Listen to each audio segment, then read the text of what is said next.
The story starts with our protagonist who wielded his sword for over 100 years, reaching the pinnacle, but his death is near even after ascending human limits. But his only regret is that he lived being obsessed with the sword and didn't enjoy life. We now move on to a different scenario where a young boy is being severely bullied, and this white-haired monkey blames his mother and how because of her the clan is in ruin and he should consider himself lucky that they weren't kicked out. They are from the prestigious Tang family, but they have fallen because of the heavenly brilliance demon lord. Literally looks like a TikToker without any filters. They faced this guy when he came to take Tang Jiai. After fighting with all their might they managed to win, but as a result they had used all their resources, causing the clan to walk the path of downfall. Moving to our bullied boy, this white hair monkey is still acting almighty. As our boy tries to retaliate, this monkey becomes more aggressive. This is our boy's daily life after his mother attracted the attention of the pervert and ruined the clan, which resulted in harsh words directed towards his mother. After entering the house his mother is all worried, but our Chad tells her that everything is fine, but she knows that the other are bullying him.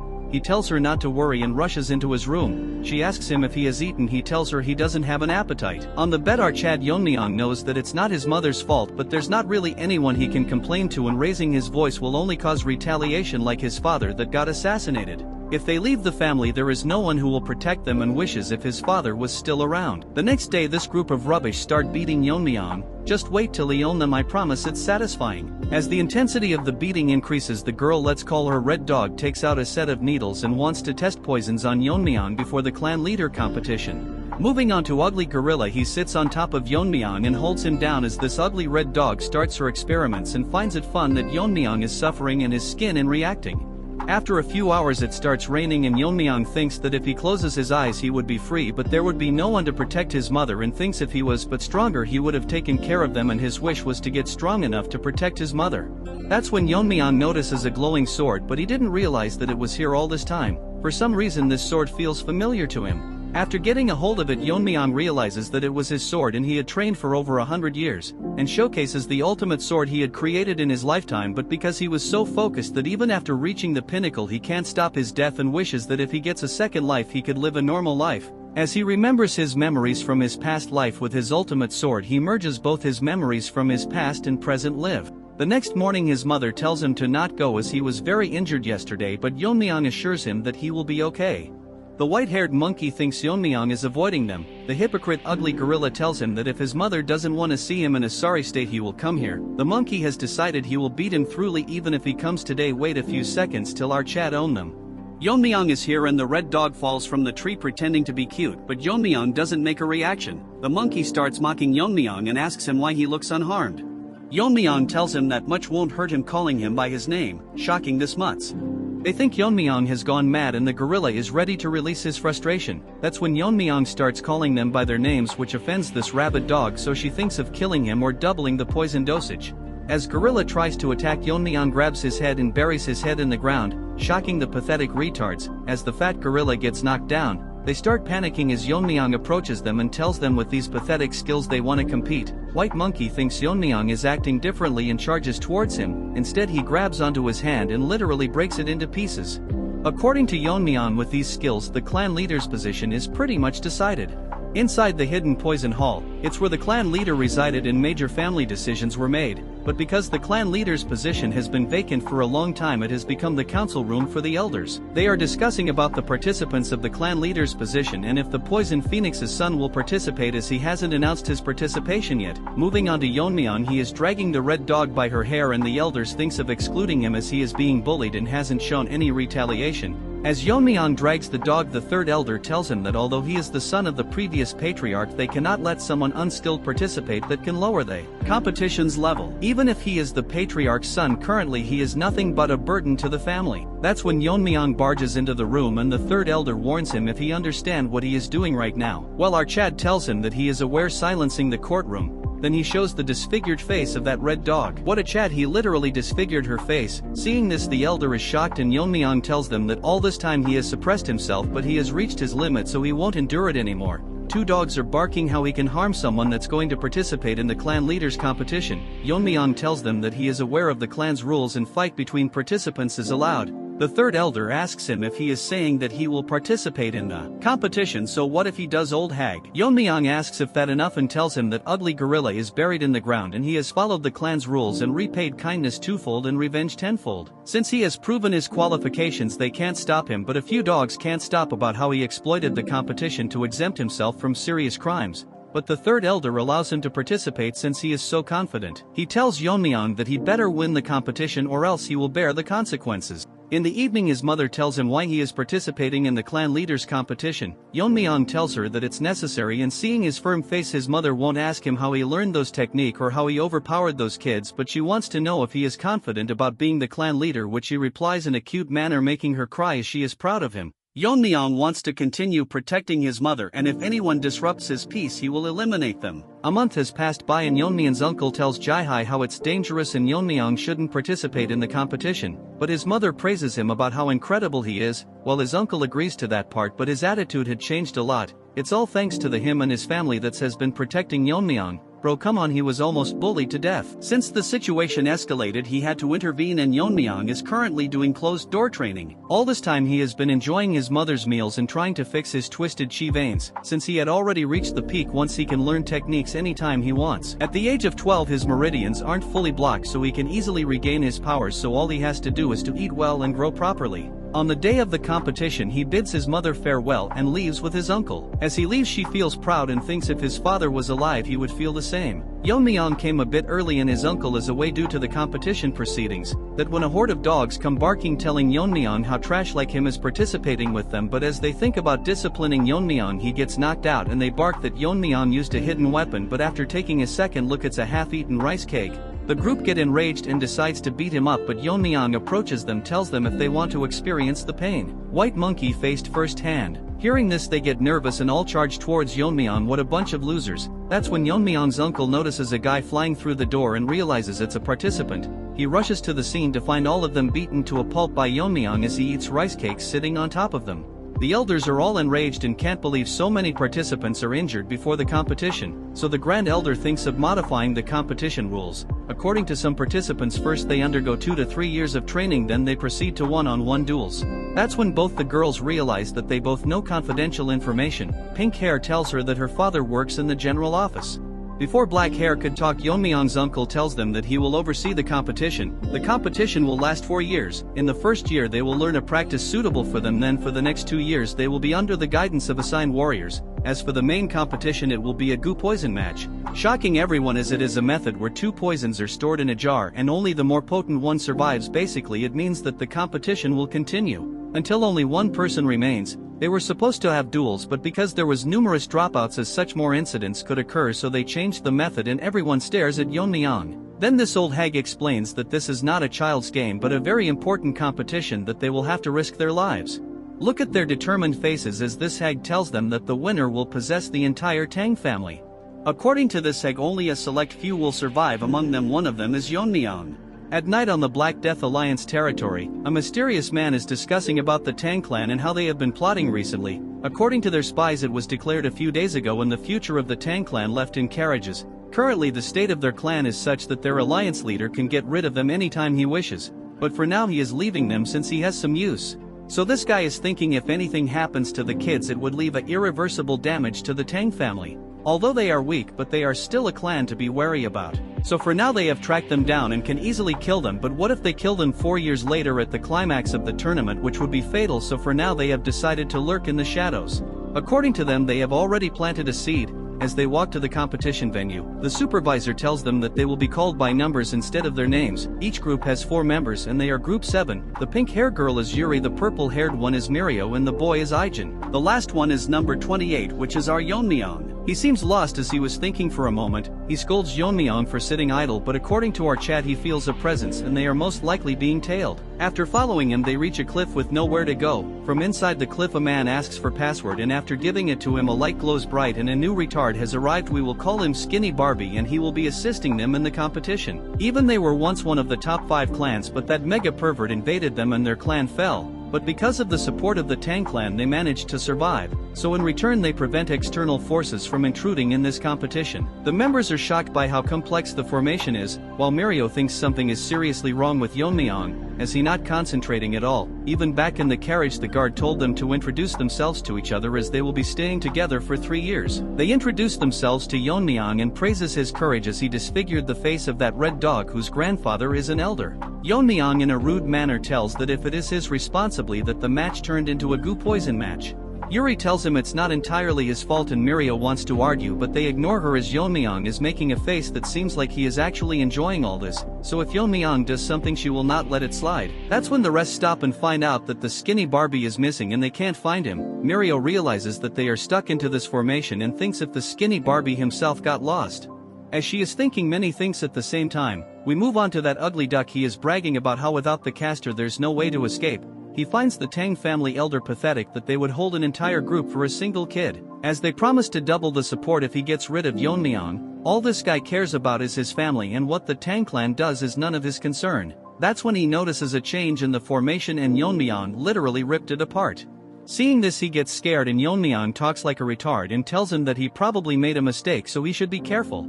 Skinny Barbie thinks to himself that there are no flaws, so how did they manage to escape? They ask Yeon-myeong how he did it, and basically our Chad Kutsid Mirio tells them to stop fighting and stay together with the instructor, but this little dog ran away.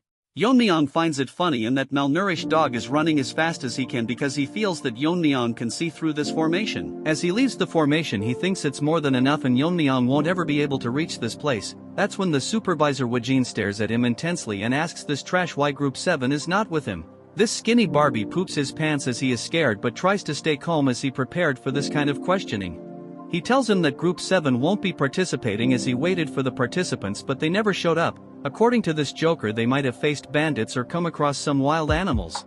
That's when the formation cracks and Wojin thinks it might be an intruder but it's actually Yeon-myeong. The trash can't believe that the Jeagle clan's supreme formation broke so easily and Yeon-myeong is happy to see him. Before they arrived Mirio can't believe that Yeon-myeong has such an astonishing skill. And if is it even possible to break the formation with a short sword? Yeon-myeong tells them that he didn't break the formation and it will close soon so they should hurry up and leave. Wojin asks them if they are the participants and they confirm it and figures out that this man is the supervisor and according to him Skinny Barbie told him that they were attacked. Yeon-myeong tells him that he might be mistaken and it's because of his help that they could find them easily. The others can't figure out why he is lying. According to Yeon-myeong he is under the Tang clan's commands so he will keep it just as a suspicion. But after the competition if he finds that they are involved he will eradicate the Jeagle clan from the root. Retarded Barbie makes an excuse and runs away. Wojin apologizes to them for the trouble they faced and officially introduces himself to them as a member of the Bangui Brigade. According to Mirio the Bangui Brigade disappeared a long time ago. They were a military force directly under the young clan leader of the Tang clan and each one of them is as strong as a great leader. The previous clan leader was Yeon-myeong's mother. Before she could talk Yeon-myeong tells him why they are not in the Tang clan. Years ago they fought a desperate battle against the Heaven's Brilliance Demon Lord to protect their master but they were easily defeated. Since they couldn't protect their master they consider themselves nothing but sinners. According to Wojin the first year is autonomous practice and according to their performance they can receive martial arts, scriptures and weapons. Yuri asks Woji if the legendary techniques the 10,000 heavenly flower rain that was lost fighting that mega pervert. That technique is only granted to the one who becomes the young clan leader of the clan. Although it's an incomplete martial art its essence has been passed down by the elders. Hearing about the technique Yeon-myeong thinks that it's similar to sword control and he can probably mimic it to some extent. The winner will receive the essence from the elders one by one. Since he is done talking they can do whatever they want. Yuri asks him where they will be staying and where they can sleep. He outright tells them to survive on their own and they won't be getting any lodgings or comfortable beds. Wojin tells them that comfort will not make them strong and they should adapt to extreme conditions, so from this point onwards they will start practicing on their own judgment. Yeon-myeong literally asks if proved qualified is it okay to live comfortably on a bed since to him adapting to the forest's environment is unnecessary. Everyone including his teammates are shocked hearing him. Wojin thinks how can someone be so arrogant, but if he is the one that broke the barrier it's best to verify his abilities. Yeon-myeong's teammates are telling him to stop spouting nonsense. Wojin tells him that if he can pass the test he can stay in the manor inside the formation shocking his peers but if he fails he has to bear the consequences. Yeon-myeong tells them to start right away. The test is that the team members will surround him and throw hidden weapons and it ends when he manages to block or dodge them within 5 steps. It will start the second Yeon-myeong blindfolds his eyes. As the members surround him our group thinks if this is even possible. As they throw weapons from all sides towards Yeon-myeong he counts them to be exactly 167 and takes out a dagger and with a single exquisite slash Yeon-myeong manages to block them all shocking everyone present on the scene. Wojin can't believe that he repelled all of them but realizes that he actually attracted all the weapons. Yeon-myeong asks him if he passed but Wojin is in a shocked state. After coming to his senses he tells Yeon-myeong that he has passed the test so he can directly go to the manor. Mirio asks Yeon-myeong if he plans to leave his teammates behind. Guess what, he smiles at them and shouts about the meal they will give him. Mirio can't control her anger and Wojin thinks that the battle is already over before it even started. Yeon-myeong asks Wojin to make sure that every meal has meat included. In some place a pack of wolves are enjoying their meal but soon they start coughing and get paralyzed, and from the top the trio launches a sneak attack. Using Ijin's poison-making skill they manage to hunt them down and now they can finally eat. It's been 4 months and the first thing they encountered was a bear. Since they didn't find food they had to survive on grassroots and shed tears when they finally succeeded in hunting. They even managed to find a shelter. As Ijin starts the topic of Yeon-myeong, Mirio gets angry and tells him to shut up. She thinks that Yeon-myeong is loafing around and once they go to the manor she will beat him to a pulp. As they were talking they realized that the meat is not in its place and Yuri gobbled up everything so they beat her to a pulp. Inside the manor our Yeon-myeong is surrounded by squad members and they start attacking him but Yeon-myeong kicks them to create distance and instantly disappears. Actually he is on top of them and plans to use a new technique. Yeon-myeong gets ready and throws 10 rings towards them simultaneously. But the attacks are not normal as they start hitting them one by one. Wojin can't believe that he can control them to the extent that it only nicked everyone's skin. Wojin asks him if he created this technique. Yeon-myeong agrees and tells him that he named the technique the Whirling Line Frenzy Dance. Wojin asks him that this technique will consume a lot of internal energy, so how can he manage it? Yeon-myeong tells him that he once asked manuals for eye techniques. Among the techniques there was Piercing Sky Eye and Current Flow's eyes, but since Current Flow Eye was incomplete it was not recommended. Yeon-myeong tells him that he has mastered Current Flow Eyes, which is one of the oldest and most powerful techniques of the clan. He completed the art using the essence and the technique allows him to shoot at the desired point with minimal internal energy. Wojin isn't surprised anymore after all he has seen. He tells Yeon-myeong that in 2 months the rest of his team will be here and they will face the same test he has undergone. All 3 of them have proven themselves but they would only return after they have polished their skills. Hearing this Yeon-myeong is actually happy and excited to meet them, but according to Wojin they use his face as target practice. In Yeon-myeong's past life his only connection was his master the sword ghost, but in this life he has friends and family and he wishes to see them soon. After 2 more months the trio is ready to enter the manor and Mirio is very excited to meet Yeon-myeong. Yuri wants to split his head and Ijin doesn't have anything to say. They are all fired up and start calling for Yeon-myeong, but since there isn't any response Mirio thinks if he ran away. Mirio turns back to see why Ijin is so quiet. It's actually because Yeon-myeong is with him. Seeing him they get shocked and Yeon-myeong asks them what they were going to do to his head. Yeon-myeong tells them they weren't serious about smashing head and they should instead show him how much they have improved. They tells Yeon-myeong that they are just joking. Mirio didn't even notice him before turning around even after their sense being sharpened after living in the forest. She can't figure out what he was doing all this time. Moreover Yeon-myeong has grown taller and becomes exceptionally handsome. Mirio thinks that something is wrong with her head after seeing only animals. Yeon-myeong praises that even from his perspective they have grown incredibly stronger. It's just that they looks less impressive because he is here. Moving on to the Jaegal family, they are holding a meeting and they are here to report on their groups. One of them tells him that Red Dog has grown exceptionally strong compared to others, but it's because she is burning with immense hostility towards someone. One of them says that they cannot exclude number 10 who passed the warrior's test in just a month. Skinny Barbie thinks they are impressive, but compared to Yeon-myeong they all seem quite ordinary. Not only did he break the formation, but when he spied during his training he saw skills that even a master couldn't perform. However, recruiting him is very risky. So he decides to not bring Yeon-myeong's name up, so they have decided to recruit number 2. Since her face was disfigured it wouldn't be hard to win her heart. If she manages to win and become the young clan leader they can engage her with his nephew, which will officially make the Jaegal clan the external family of the Tang clan. This will give them the power to intervene in the Tang family and slowly but steadily they will take control and merge the Tang clan with their main house. Since number 28 is dangerous if he survives this, Barbie thinks of adopting him and tempt him with the position of young clan leader of the Jaegal family. What a mutt. Living in the manor they have doubled their training, but nothing beats the comfort of having a bed. As for Ijin, he barged into the room swearing to kill Yeon-myeong. Ijin brags about the poison he had made, putting his whole soul into making it. Yeon-myeong picks it up and literally drinks the entire bowl. Ijin tells him to spit it out, but Yeon-myeong makes a huge burp as Ijin falls to the ground.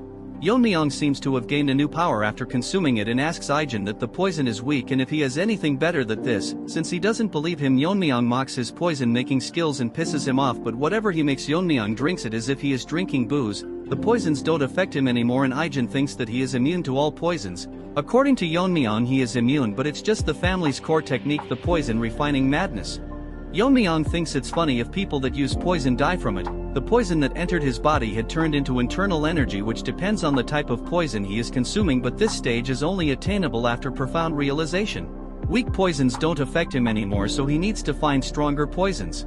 There are too many things he has to take care of, but he can easily take care of the elders. But if the Black Death Alliance leader or that pervert came, Yeon-myeong can't guarantee the outcome. Although he has no grudge with the Death Alliance, they divided the Sichuan city so they cannot be ignored, and their leader is called a genius that destroyed 3 of the 9 factions. If it was his previous self, he could beat them with a flick of his finger, and thinks that if Ijin could make a poison few times stronger. Our poison boy is depressed that he can't create the Tang clan's 10 poisons. Yeon-myeong asks what it means and Ijin explains that it's the 10 strongest poisons left by the ancestors. From the first poison to the 10th, the poison gets stronger the higher the number. The 10th poison was so strong that even transcendent beings can't survive through it. Hearing this, Yeon-myeong thinks of coveting it. He asks Ijin if he can make it, but all the formulas have been lost, so Yeon-myeong again mocks his poison. Moving on to Mad Dog, she is being suppressed by a guy, but he thinks something is wrong. All of a sudden he starts burning and soon turns into ashes. This is one of the 10 poisons that her grandfather gave her in case. With the help of this, she plans to get rid of Yeon-myeong and get her revenge. Another 6 months have passed and now they have been training for 1 year. So now Ijin will select a temporary team leader, but by the 3rd year they will officially elect a leader. The leaders from each group will participate in the goo poison match. Since it's a life and death situation, it's best that the most outstanding member becomes the team leader. Yuri just got to know that not everyone has to participate in the goo poison match, so they decide to appoint Yeon-myeong not only as a team leader but a winning contender. Ijin appoints Yeon-myeong as the new temporary leader of the group. Since no one has any objection, he tells Yeon-myeong to come forward and collect the elixir called the Heavenly Heart Pill. This is a special pill that is made of rare herbs which can significantly increase internal energy depending on the user's level. The members are jealous why they are giving him such a precious item. This is because the clan has high expectations from the team leaders. Before Ijin could finish, Yeon-myeong tells him if there is anything else and if there is anything other than this elixir, since he doesn't need something like this, shocking them. Instead, our Chad wants poison, and the strongest among them something like the Tang family's 10 poisons. Yeon-myeong received a lot of weapons because he couldn't get the poison, so he requested for them instead. Mirio tries to punch him as to why he gave up the pill. Yeon-myeong tells them that he didn't actually give up the pill a few hours earlier when he was receiving the weapons. Yeon-myeong was disappointed that he didn't get the poison and asks Ijin what he is going to do with the pill. He says that he will return it to the Medicine King Hall. Yeon-myeong figures out an interesting idea that if the team members combine together and defeat the temporary leader, they can re-elect a team leader and reward them the Heavenly Heart Pill. Ijin even thinks this is a good idea since investing into the future of the Tang family is good. Hearing all this from Yeon-myeong, they rush outside to bring weapons, but actually Yeon-myeong won't comply, as once he becomes the young clan leader he will ensure that they all get a Heavenly Heart Pill. They tell Yeon-myeong to come out to fight them. A lot of time has passed and it's almost time for the tournament. Ijin has lost a total of 172 times. Moving on to the girls, they have already given up and all their time passes by seeing Yeon-myeong's handsome face. Our Chad tells Ijin to admit defeat as he will be the young clan leader, even before he has met the other teammates. Ijin tells everyone that Yeon-myeong is officially the team leader and tomorrow the goo poison match will begin. He further tells him that in other teams there were disqualifications and even deaths, but compared to them all members of Team 7 are safe. All the members have grown as strong as them, and finally tells Yeon-myeong that all this time the use of poison was forbidden, but in the goo poison match everything is permitted except the 10 poisons, and such that Yeon-myeong should give it his all. The next day Ijin hands him a case full of the deadliest poison, and even a single drop can kill a person, and warns him not to treat it as his lunchbox. Ijin tells Yeon-myeong to promise them that he will make it out alive. Yeon-myeong lets himself get hit by Ijin and assures that he will be the last person to land a hit on him. Moving on to Red Dog, she is ready for the battle. Previously the Jaegal family contacted her and offered to give her an advantageous position. She asks him in return what it is that they want. This rat tells her that their family has weakened a lot, so they would like to join forces with the Tang clan so they don't lose all their sovereignty. She tells him what he will do if she rejects him, so this sly rat tells her that he is here to build trust and asks her what it is that she wants. Her only dream is to kill Yeon-myeong and avenge herself. All the teams have appointed their leader, but we don't want to waste our time. Seeing the beautiful scenery, Yeon-myeong thinks this a perfect day for someone to die. Yeon-myeong finds the goo match venue vast, but the skinny Barbie is peeking on Yeon-myeong. Seeing him up close, he thinks they are wasting potential, but it's best to eliminate him. Yeon-myeong stares right in the sky as if he is seeing right through the formation as he instantly rips open the sky because he felt an unpleasant gaze. According to Wajin, no one is allowed to interfere in the Gu poison match, but the Jaegal family has been sticking their nose from the beginning, but Yeon-myeong will leave them be as he can question them after the match. Skinny Barbie is extremely tired out as Yeon-myeong not only saw him, but if he didn't withdraw fast enough he would have been blinded. The bigger problem is that his swordsmanship can rip apart the space, which is unheard of. Finally, after 4 years, Barbie has figured out that Yeon-myeong is not someone that they can handle, so they must stop him by all means necessary or else he will seek revenge on them. One of the team leader is severely injured. All she wanted to do was join the force and provide for her impoverished parents and plan to withdraw, but she came across a crazy dog that wants to kill, so there's no way she can give up. That's when the dog used his nose to track her down. Although she is fast, her internal energy is not that great. She tells him that they are all from the Tang family, so he doesn't need to go so far. This ugly dog tells her that he doesn't consider himself one of them and outright beheads her. Yeon-myeong runs towards his surroundings and finds an cave to ascend to the transcendent level as his body has grown. The two condition for reaching transcendent realm is to attain enlightenment, which he already did in his past life, so Yeon-myeong breaks all the barriers he placed on his meridians. As poison spreads around his body, his internal energy skyrockets as his bones break and he undergoes metamorphosis. Although it's painful, Yeon-myeong manages to break through. To test his new powers, he uses his fingers to cut down a mountain and his usage of internal energy has decreased significantly. Moving on to that crazy dog, he is bullying that fat gorilla. This guy bullied Yeon-myeong, but karma got to him. This guy is an orphan that was raised by the grand elder as his own grandson. This guy is monstrously strong that he couldn't even touch him. Even in this situation, he is thinking about Yeon-myeong and starts laughing. Seeing this, the dog gets curious and he tells him that there is someone who is more scarier than him. So to make himself scarier, this retard tell him that he is a spy from the Black Death Alliance. Since Fatso now knows about his identity, he has to kill him, but all of a sudden his body freezes and his body starts bleeding as Yeon-myeong comes from behind and greets this Jeonjil guy, but he can't remember his face. After this arrogant loser got smoked by Yeon-myeong, we now see his past. We don't want to know anyways, but someone told him that with his monstrous talent and pretending to be an orphan, he will easily be adopted, and during the family head selection, if he kills the successors and returns to the family, he will be recognized. How generic, but watch the video, it gets way better. Moving to the present, filterless TikToker feels like his organs are melting, but he can't figure out how Yeon-myeong did all this without noticing him. The fat gorilla Jeonjil can't believe that the person standing in front is Yeon-myeong. Our chat asks him what that half-dead dude is called. He is literally called Ganja. I have nothing more to say. Yeon-myeong had felt an anger before coming to this mountain and thinks it was this guy. Suddenly Yeon-myeong moves his hand, a needle comes out from his neck. The Jeonjil guy figures are that Yeon-myeong poisoned him but can't figure out what kind of poison uses such a small needle, but Yeon-myeong ignores him and asks him if he has seen the other participants. The fat brain tells Yeon-myeong that they should first detoxify this Ganja dude, and he thinks that if Yeon-myeong shows vulnerability while detoxifying he can kill him. Obviously that's in his dreams. Jeonjil tells Yeon-myeong that he has changed a lot but gets nervous as he feels that Yeon-myeong only has resentment towards him. Yeon-myeong tells him that if he had that he would be lying on the ground. All of a sudden this dumb bulldozer apologizes to Yeon-myeong for what happened earlier, but Yeon-myeong doesn't care about the past. This guy didn't think that this would solve things from the past. Yeon-myeong probably left him alive as he is too dumb. While they were talking, the Ganja dude all high tries to sneak an attack on Yeon-myeong and tells himself that since he is going to die he will take Yeon-myeong with him. Dude thinks he is the protagonist and slashes at Yeon-myeong. All that leads to him cutting through an afterimage. Yeon-myeong gets behind him and tells him that he doesn't play with people who are about to die. Like a Chad, he grabs his shoulder and tells him to not retaliate or he won't have a body to bury. As he gets poisoned to death, Jeonjil is shocked that as always Yeon-myeong overpowers his enemy even if he is one of the top contenders, but what's more confusing to him is that final technique was from the black and white sword school, but Yeon-myeong neutralized it easily. Yeon-myeong tells him that it's just him that's left, so how should they determine the victor? Jeonjil is smart enough to surrender and Yeon-myeong allows it, but he can't find a way to get out, so Yeon-myeong rips apart the formation. This is outright savage as he tells him to get out from here.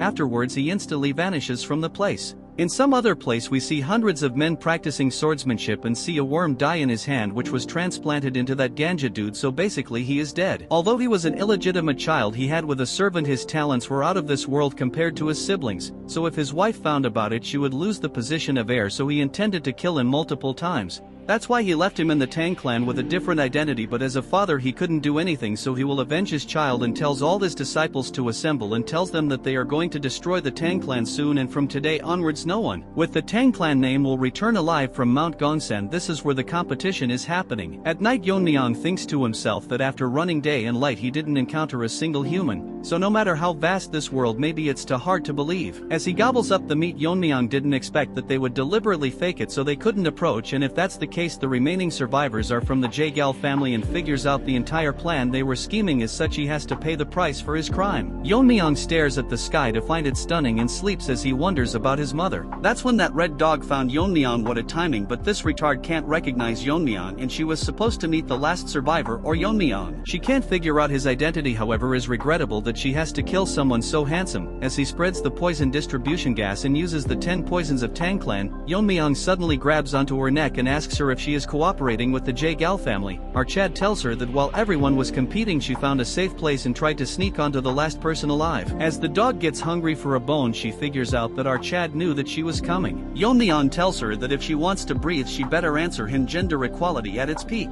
Yeon-myeong thinks of killing Red Dog since she won't answer. As for her, she mistakenly dropped her sword, looks more like a dagger.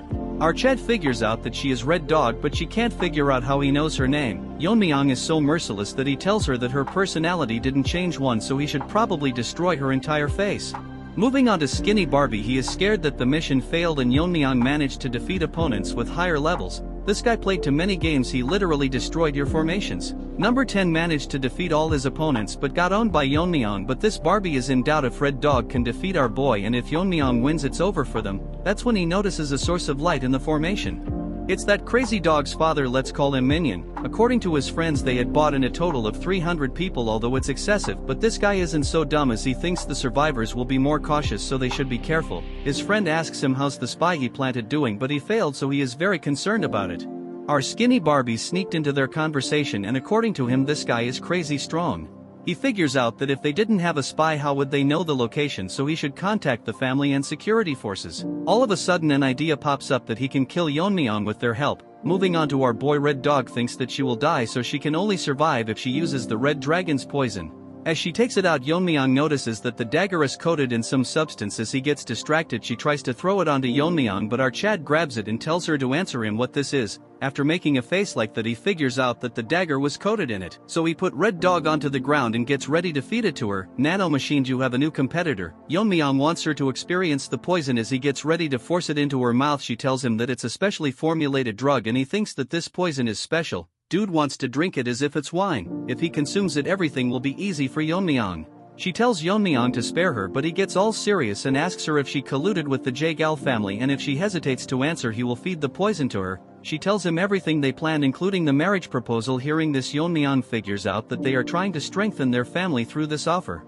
As he thinks of what to do with the Jaegal family he drinks the poison. Shocking Red Dog, these faces are so funny. She can't believe he is consuming one of the 10 poisons of Tang family and starts laughing as Yeon-myeong's face starts burning, and she literally goes crazy laughing like you guys who do the same hearing my lame jokes. She brags about how she is the only person who can neutralize this and whatnot. She can't understand why the grip strength hasn't decreased, but Yeon-myeong gets normal and finds it very spicy. What was this, a bottle of Naga sauce? She thinks that it's absolutely impossible for someone to survive after consuming it as it contains the blood of a legendary being and a single drop of his blood could kill thousands. Before she finishes her speech Yeon-myeong buries her head into the ground and kill her. Rest in peace Red Dog, you will be remembered. After consuming the poison Yeon-myeong feels that he has learned the martial art of the sun, and as he was about to leave he notices a sun when it's midnight now. Suddenly many changes occur and Yeon-myeong finds himself in some other place. It's probably the work of Skinny Barbie. Yeon-myeong uses his senses to find many presences, and according to him there are a bit over 300 people. Since the prey has walked in, Yeon-myeong thinks of freeing his hand, dips his needles into the poison Ijin made. Skinny Barbie informs Wajin that there are intruders as there was a spy among them who revealed their location. He then tells him that how there were over 300 troops led by the Dark Moon leader Mak Inhu, but we will still call him Minion. Wajin can't figure out why they are in Sichuan and how can they find this palace which is hidden by the 7 Lock Phantom formation. Our musclehead tells him that they should hurry up, but this skinny retard tells him that how they entered the inner world of where the poison match is happening, so they made it impossible to intervene, so they have no choice but to rely on the kids. Moving on to Yeon-myeong, he has slaughtered hundreds of them with his poison needles. Minion finds his child and gets devastated. His ally tells him that it looks like Crazy Dog was killed with a poison needle without any struggle, so he died one-sidedly. This hypocrite talks about honor when he wanted to kill a clan's foundation, so he loses his mind and tells his disciples to search for anyone from the Tang family. As all the groups gets dispatched, he swears to not leave anyone alive. Bro, this old loser is fighting some kids and acts high and mighty. The disciples talk to themselves about how the leader is acting weirdly, and the Tang family is not to be underestimated as they killed Ganja in a single strike. Unfortunately, as they were talking, one of them gets poisoned to death with the same poison needle. They get ready to battle, but soon notice that hundreds of poison needles are raining down from the sky as they all get poisoned to death. The poison Aegean made lethal enough for foot soldiers as he uses his inner energy to call back all the needles. Man, this was sick, not gonna lie. A scout tell Minion that all the groups dispatched got annihilated and all of them were poisoned without any struggle and killed the same way. More scouts come and informs his the same thing, and now Minion is nervous and their number has significantly decreased. According to his friend, in an hour of searching they have already lost more than 100 of their men. As such, he figure out this was possibly done by one person. Minion is scared enough to pee in his pant and thinks without a doubt that it's the work of a master from the Tang family. Minion gathers up courage and leaves the command to his friend as he plans to face the enemy himself. His friend thinks in an hour or two the sun will set, and if they can't find the intruder before that, they can get annihilated, as they are the only ones suffering, so he tells everyone that they will leave in an hour. But bad luck, Yeon-myeong is sitting in a tree waiting for them. But this monkey can't believe that he didn't feel a presence until he talked. He tells everyone to dodge but looks behind to see everyone dead as Yeon-myeong asks him if he is the leader. Even on high alert, he didn't sense Yeon-myeong coming down from the tree, but he is too young to be a master. Yeon-myeong uses his chi to call back all the needles. Dude is outright badass. This guy thinks he is Einstein as he tries to figure out how strong Yeon-myeong is, and what he did earlier was a technique and it probably consumes a lot of inner energy. He tells Yeon-myeong that he has never seen him, but our Chad tells him it doesn't matter what he thinks or does as he is going to die anyways. This monkey uses a technique and directly transforms into Super Saiyan 4 and charges towards Yeon-myeong, but to his surprise with a single palm Yeon-myeong stops it and mocks him by saying if that's all he has got, and this monkey loses his mind. In a flashback we learn that once the Black Death Alliance took down one of the 9 factions, so this monkey willingly joined them. So as a reward the leader decides to refine the palm technique for him. His technique, Peak Shaking Palm, was renamed. This black leader thinks since he improved it should be called Heaven Quake Palm, but he can't believe such a technique was bested by a young kid. The poison Yeon-myeong drank was the fire dragon's venom. When mastered as deadly as sword chi is filled with intent to cut down anything would be known as sword force. Similarly, venom chi filled with the intent to burn anything would be venomous force. As the Heaven Quake Palm slowly shatters and this monkey instantly burns to his death. As such, Yeon-myeong decides to name it the Fiery Venom Force. Then our Chad moves on to the remaining survivors and asks them who wants to die first, since he has no intention of leaving any of them alive. That's when the minion enters the scene, acting all strong as he gives his bold speech. He tells everyone to get into a formation and surround Yeon-myeong, but look at his face, guys. Surrounded by the enemy, the old man promises to avenge the dead. This reminds Yeon-myeong of the training he did with the Bangui Bridage. Last time he did the whirling chaos dance, so this time he will do something different as he disappears and their heads start flying left and right, but little minion can't figure out his movements as the enraged disciples charge towards him. Yeon-myeong destroys their sword mid-air and uses the broken sword particles infused with his chi. He recreates the 10,000 heavenly flower rain. Isn't this cool? As Yeon-myeong walks, dozens are getting shredded into pieces, and although it's not strong as the original, so Yeon-myeong names it Iron Shard Volley. Since everyone is dead and Minion thinks Yeon-myeong is tired after killing this many disciples and gets ready to attack him and decides to use all the techniques the alliance leader bestowed upon him. As he uses all of his ultimate attacks, Yeon-myeong yawns and blocks all of his techniques. As such, Yeon-myeong has decided to be merciful and show him the silent sword technique. Minion can't believe that Yeon-myeong is able to handle the silent sword technique. Yeon-myeong tells him that it's rather a simple technique, shocking Minion's face. Yeon-myeong make that meme face and Minion thinks that it took him years to master this technique, but it's easy for him. Yeon-myeong tells him that he killed someone earlier who used the same technique, but he knows that they are all under the Black Death Alliance and knows that Lizard in the form of a human can improve any martial arts. That's why independent martial artists leave their former life to devote themselves to the Black Death Alliance. But Yeon-myeong is disappointed by the fact that this is a trivial technique that someone can easily imitate it. Minion got shocked too many times in a single chapter. Yeon-myeong is cruel enough to mock the leader and tells Minion that the lizard didn't have enough faith in him. Since he is so arrogant, Yeon-myeong will show him the actual power of this technique. As Yeon-myeong releases his chi, the dagger increases length. For those who have reached a transcendental level, they can manipulate it. As such, he uses Blade River, ripping apart this inner world in two. Damn, this looks cool. This minion can't believe that a human can use such a technique. Since Yeon-myeong is able to handle so much energy with ease, he must have reached the final stage, in other words the transcendent stage, but Yeon-myeong read his mind as the minion turns into a rat and runs away. Archad tells him that there is no point in running when he suddenly makes that meme face and thinks of using the Tang clan's technique. As the newly born rat runs, he thinks how it's possible for a kid to reach the final stage, that too from the fallen Tang clan. Yeon-myeong's ninja-like spinning blades start attacking him as the rat tries to stop them with his sword. More of them surround him, but this evolved rat managed to hold his ground, but slowly but steadily he gets injured and survives at the cost of an arm. This rat has so much trash in his head that he thinks he can survive, as Yeon-myeong must have wasted a lot of energy using this skill. Yeon-myeong enters the scene and using his chi on the rings, and they start spinning on the ground, shocking this retard, as the spinning blades surround him and the rat gets chopped into pieces. Yeon-myeong enjoyed this place a lot as he used multiple techniques and there's no one alive, so Yeon-myeong decides to leave this place. Archad forms energy around his dagger and thinks that he will fix the elder in the Jaegal clan and make each one of them pay. As Yeon-myeong rips open the formation, this never gets old. Moving to this skinny Barbie, it continues to lie to everyone about how they can't intervene to make the competition fair. What a liar. Everyone present can't believe his words, but in reality this ugly trash can enter the formation anytime he wants, but since he sealed it, no one can make it out of the competition alive. And according to his informants, the Dark and White clan leader is here with 300 of his disciples, which will be impossible for Yeon-myeong to handle. As this donkey covered in makeup talks nonsense again, he sees everyone making an happy reaction. Looking back, he sees Yeon-myeong staring right at him. Yeon-myeong's friends rush to hug him and he tells them that no one was able to hurt him. With a smile on his face, Yeon-myeong stares directly at the shocked skinny Barbie. Barbie cannot understand how it is possible that he is alive, and if the 300 soldiers were completely useless, he notices Yeon-myeong's glare and hides his face with a folding fan. The Jeonjil dude greets Yeon-myeong and he smirks at him, but Barbie is still in disbelief how he is able to cut through the 7 legendary formation of the Jaegal clan, which even a master won't be able to do, and gets suspicious that Yeon-myeong is above a master. Yeon-myeong wants to immediately kill him, but he can't take chances until he becomes the head. So he first decides to take care of the Tang clan elders. As Yeon-myeong was about to explain to him what had happened, the surroundings suddenly started shaking and the entire formation starts breaking down. Everyone can see what had happened inside the inner world. They see hundreds of dead bodies. Wajin is in amaze that he handled this May by himself, and even he would find it difficult to deal with more than 30 of them, but after seeing the dead body of that evolved rat earlier known as Minion, they are literally acting like girl in concerts as he is extremely strong. Yeon-myeong is literally a top-tier protagonist. He tells Wajin that they weren't hard to deal with as it was expected from him. Wajin thinks his power is already beyond the head.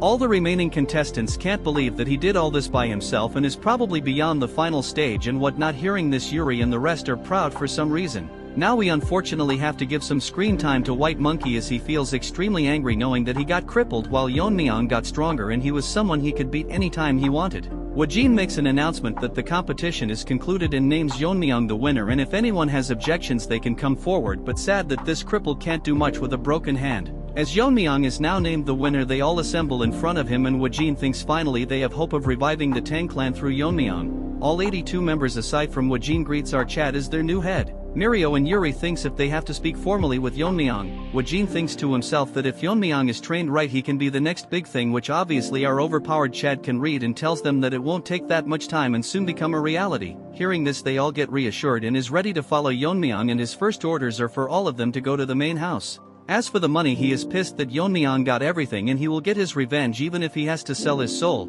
Chill bro, it's not worth that much, as he transforms into a deformed omelet. After they all left the scene, the joint sect Taeho along with his fat assistant Hyunso. They were nearby but can't believe that more than 300 people have been killed. But they think that no matter what, the younger generation are monsters, as with even a number less than 100 in the mountain they could do it. But this Taeho thinks something is wrong that such a thing happened, but none of them were aware as over the year the Tang clan sent them valuables in honor of the tournament. Hyunso thinks that the Tang clan's blade technique declined very much, but when Taeho tells him that it was done by a short blade, shocking this fat panda. According to his analysis, these people were dealt in seconds sand, so all of them were killed by one person, so he must see this person and decides to go to Sichuan. Hyunso is worried that while going to Sichuan if they come across them, but Taeho is confident as he has reached the top. Remember, Evolved Rat also behaved like this and got owned by Yeon-myeong. Hyunso thinks that it is best if they first visit the family, so this Taeho dude agrees to it. At the moment the Black Death Alliance is in the south while the demonic cult is in the west, and for the joint faction they are currently in a tough spot. So his master wanted to meet the Tang clan master who was in a similar situation.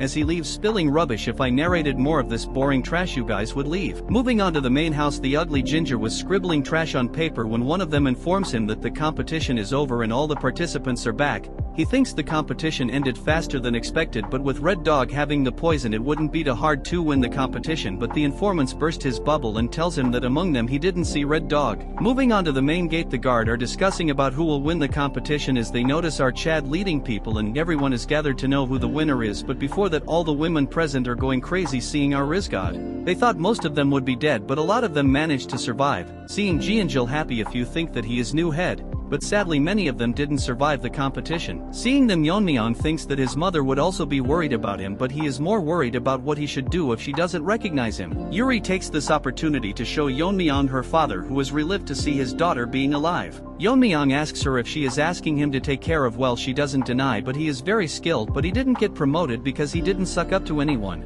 Yeon-myeong finds this as an opportunity to make people who are on odds with elders his own, but he doesn't know much about Aijin and Mirio. The current head of the Tang clan, let's call him Crippled Chicken, greets everyone, and this skinny Barbie starts smooth talking him, and this crippled chicken praises him how their formation helped the Tang family and they were comfortably able to host the competition, but little does he know that it broke. Since he is done greeting, he tells everyone to go meet the elders and the warriors are dismissed so they can rest. Wajin apologizes to them, but they will not go to the elders' house, shocking this to house animals. The chicken star questioning Wajin, but as the person of Yeon-myeong, he tells him that as per the family rules they were supposed to visit the stealth and poison hall rather than the elders' house. This crippled chicken gets pissed and tells Wajin to disperse or else her will punish them for protesting, shocking everyone, and according to Wajin they are clearly showing that not to talk back to the elders. Yeon-myeong intervenes and asks him if there is anyone who has more power than the family head, and after asking for his identity Yeon-myeong tells him that he is the winner of the competition. This chicken goes back to its den and informs its masters that the winner is called Yeon-myeong. This ginger-faced can't accept that Yeon-myeong won the competition and thinks about how his grandchild can lose even after having the red dragon's poison. The grand elder is confused how his disciple that he personally recognized and before the competition he was sure that Yeon-myeong was not as strong as him, so he is growing every day as they speak. As these retards talk about what to do they come to a conclusion that they should meet up with Yeon-myeong directly. The third elders asks Chicken why he didn't bring them here. Earlier Yeon-myeong told him that only the head can order the heir, and since that position is vacant it doesn't mean the elders can order in their place. As this crippled chicken tells Yeon-myeong that he hasn't been officially declared the heir yet. Hearing this, Yeon-myeong releases his inner energy, almost making this chicken lay its eggs, and as such everyone will follow him to the poison and stealth department and wants this chicken to inform the elders that their reign is over. As the crippled chicken shakes in fear he repeats the words Yeon-myeong told him. The elder gets so pissed he destroys a table and tells everyone that Yeon-myeong hasn't been selected as the official heir so they can question his attitude and strip him of his qualifications, so they will go to the poison and stealth hall and all elders assembles their private force. Since our Chad challenged the authorities of the elder and misbehaved, they will show him who the master of the Tang family is. Yeon-myeong's uncle can't believe that he won the competition. He felt his aura as a kid, but now it has surpassed him and he thinks his sister would be happy hearing this. That's when an old monkey is shocked that Yeon-myeong won the competition. He is that white monkey's father, and 3 years ago he threatened Yeon-myeong that he would make him and his mother pay for what he did to his son's hand. Yeon-myeong loses his mind and tells him that he is here and is waiting for this old trash to demand compensation from him. Before he speaks, Yeon-myeong tells him to think carefully before speaking or he might cripple his son's other hand. Wajin is in awe after learning that Yeon-myeong is the son of the Poison Phoenix. Yeon-myeong tells him that what he wants to know our Chad will tell him once the time is right, because the Tang clan faced that TikToker, but he used so much filters that he managed to behead the Tang clan leader, making his soldier more courageous as they push forward disregarding their poison techniques. Wajin asked the help of the elder, but they rejected them as their fall would lead to the clan's downfall. If they helped even a bit the damage would be greatly reduced, but after winning the battle they blamed it all onto Yeon-myeong's mother. So she must have faced a lot of difficulties raising Yeon-myeong. He tells the others that they must remember who the mother of their current master is. It's as if they have been given a second chance. That's when Wajin hears a noise. It's the voice Yeon-myeong has been waiting for, as the elders are all here with their forces and wants to meet Yeon-myeong after defying the council. Wajin is nervous as he didn't expect that they would gather all their forces. He doesn't want to hear anything and wants to meet Yeon-myeong. Our Chad comes to meet them at stares at their comedy, as he tells Yeon-myeong that he dared to claim the future leader of the family without their permission. Yeon-myeong tells him that he has already won their competition and currently he is verifying the fairness at the Stealth and Poison Hall, overseeing the competition as such. What more does he need? All the elder are protesting because of the way he is talking to them. The arrogant retard warns him that if he wants to lead he has to explain everything that happened at the competition. Yeon-myeong tells them that it's against the rules of the family to talk about the competition, and it seems to Yeon-myeong that the weight of the family rules is lighter than expected. This loser says that he heard from the Jaegel clan that people from the Dark Moon sect and the Sword sect with nearly 300 people attacked them since they interfered. The competition should not be considered fair. Yeon-myeong tells them that Ganja and Red Dog killed all participants and our Chad finished them off. As Yeon-myeong was finishing his sentence, the old ginger loses his mind and asks him to repeat it, so Yeon-myeong tells him to go visit the place himself. This old hag charges towards Yeon-myeong, but in front of this mosquito our Chad stops his attack with a single hand as he mocks him because he is pissed over the death of his grandchild. This old retard can't believe that Yeon-myeong managed to block his attack so easily until he has surpassed the internal strength he has cultivated for decades. The trash tries to attack again, but Yeon-myeong shows him the bottle of the red dragon's poison. The old trash asks him where he got it and Yeon-myeong drops it to the ground and it starts burning the ground, and Yeon-myeong tells everyone that it's the Tang clan's top 10 poison. Wajin wants to confirm it and Yeon-myeong tells them that it's the red dragon's poison and the person who handled the storage was this third elder. Yeon-myeong tells everyone that is the Tang family's top 10 poison is so trivial that people can use it for their personal greed. Wajin tells him that the top 10 poisons are the most deadliest of all, and since their recipes are lost they are limited, and in the clan they are worth more than any gold or treasure. Since he used it for personal use he will be charged according to the family rules. As Yeon-myeong smirks at this ginger that even if he holds the title of elder he isn't immune from the clan's law. Look at his face, looks like a zombie from Walking Dead. As such Yeon-myeong will give him an honorable death as he burns him into ashes in front of everyone present in the family, and none of them have the right to judge the seat of the family head, so Yeon-myeong will decide what is right and what is wrong. The Grand Elder, let's call him Smelly Mongoose, blames his men that they can't subdue a single person. Yeon-myeong tells him that the disciple of Grand Elder has endangered the family. But he doesn't do anything, so Yeon-myeong tells him that he is a spy from the Dark Moon sect. The Smelly Mongoose tries to make excuses and wants Yeon-myeong to provide evidence. Jeonjil, the son of the director, steps forwards and tells everyone that he is the sole witness to this, and Crazed Dog used his sword techniques on him before Yeon-myeong killed him. He further tells them how he used sword technique mixed with his poison and stealth techniques. One of the elders tells him that he saw that guy using his sword technique and all his peers were badly injured, but the wounds were similar to the ones Jeonjil has on his body. Our more matured musclehead even tells them how this dog confessed to him that he is a spy. Yeon-myeong wanted to use him as a spy, but he never expected him to come forward, since he owes Yeon-myeong his life. Hearing his confession, the Grand Elder is now in a tough position and doesn't know what to do and tells the elders to block Yeon-myeong, but they don't respond, and Yeon-myeong tells him that is his status light that he can ignore the clan head's orders since he wasn't proven to be involved directly with Crazy Dog. Yeon-myeong instantly cuts his hand off, as even he cannot escape the accusation of harboring a spy. Yeon-myeong decides to spare his life as there wasn't enough evidence of his collusion. Yeon-myeong's swordsmanship was so fast that he couldn't see it, but this mongoose hit a poison, which is very strong, although it's not as strong as the top 10 poison. It's colorless and odorless. Yeon-myeong drinks poison as if it's a protein shake. Nevertheless, as the poison spreads in the air, this smelly trash thinks he has succeeded in his plan.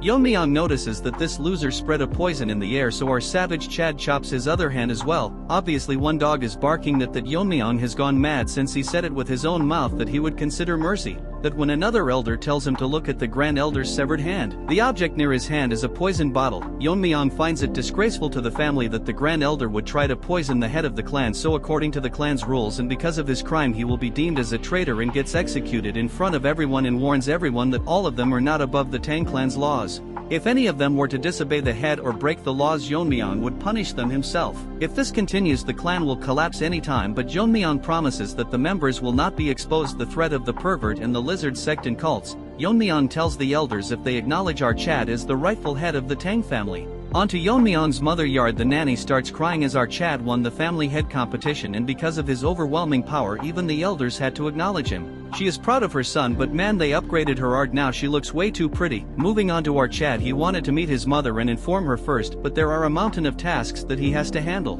As per Yeon-myeong's orders that all the issues will be handled by the Stealth and Poison Hall and all key decisions will be need the family head's approval. Although most of the elders are displeased, Elder O is the only one who expresses concerns and tells Yeon-myeong that he can act as a regent until Yeon-myeong grows up. Our Chad thinks it's a good idea, but he will decide later who will take over the regency. After investigations, the poison hall concluded that the third elder indeed misplaced the red dragon's poison. Yeon-myeong has decided that the elder can keep their personal forces, but they will have to bear the cost of maintaining themselves, and if they set a budget for that, it would be nulled as of this moment. Since two factions under the elders had no one to lead them, they are combined into the shadow troop assigned to the stealth and poison hall. Yeon-myeong adjusted their salaries and like a savage tell them that they are outright trash, so they should prove their worth or else they will be dismissed. A few days later, Yeon-myeong summoned the Jaegal clan, and Skinny Barbie can't believe that Yeon-myeong used force to topple over the elders council and all of their plan have failed miserably. He thinks no one might know about what they did in the competition. Dude really thinks Yeon-myeong is a retard. Our handsome Chad in new clothes tells him that he was busy so he forgot about a few things.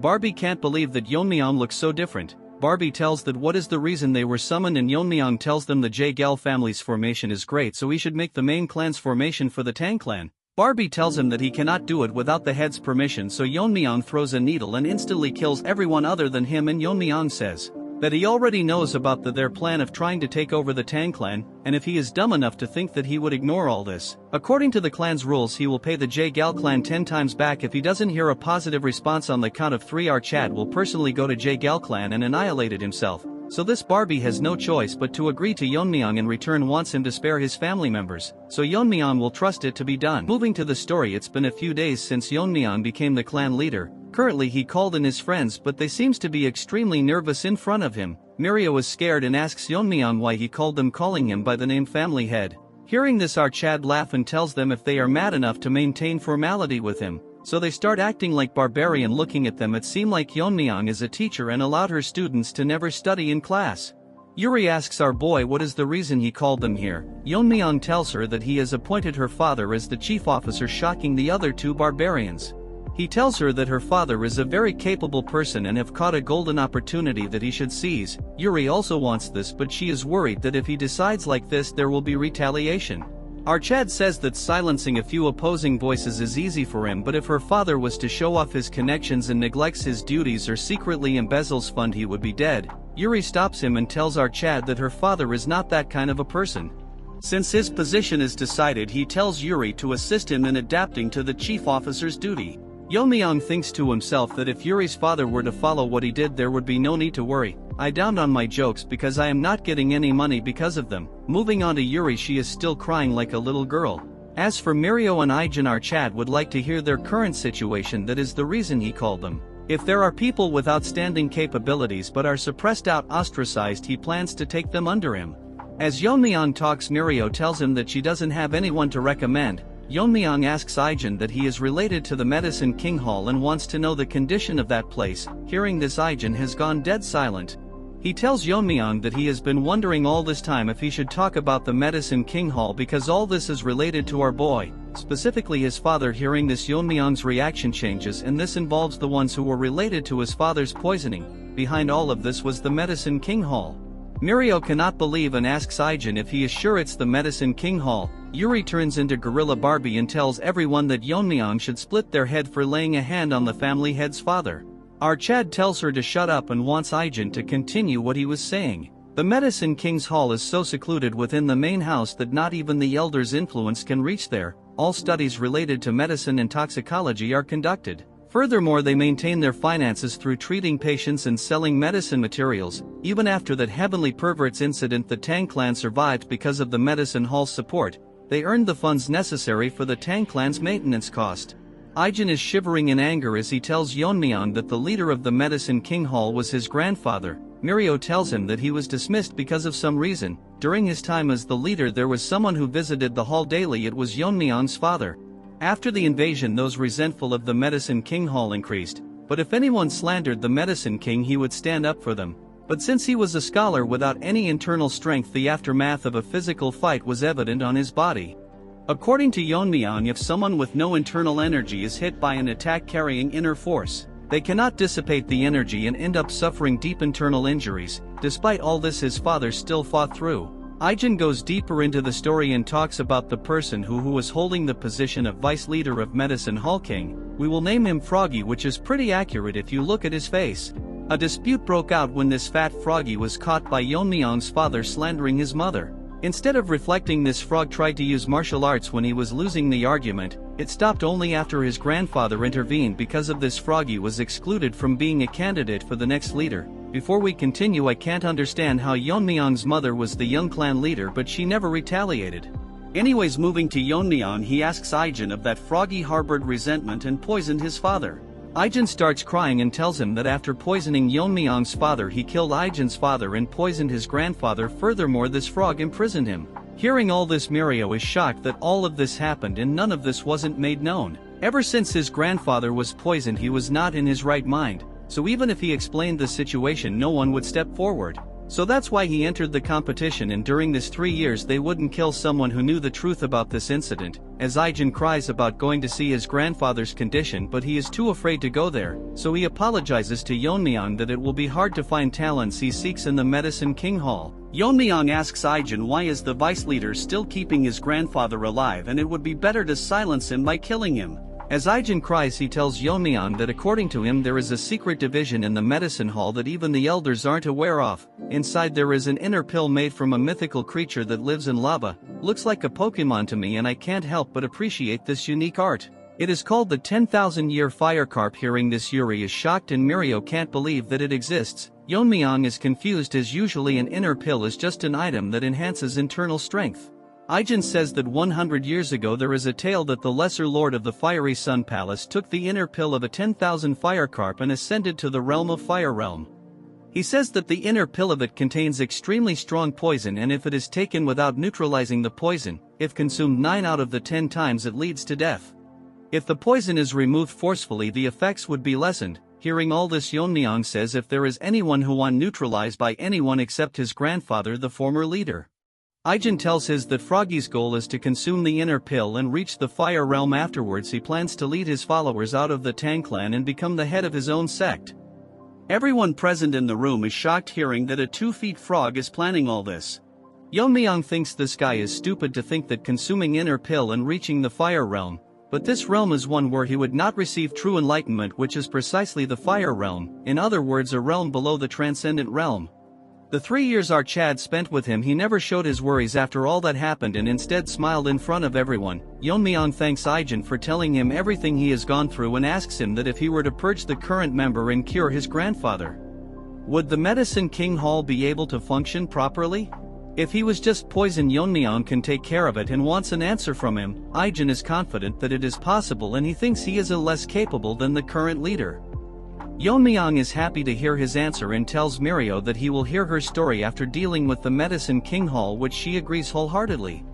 Yeon-myeong tells Aijin to get ready to visit the Medicine King Hall, but he tells our boy that he hasn't visited his mother since coming to the main house. Yeon-myeong says that she would understand that he cannot leave his duties as the family head.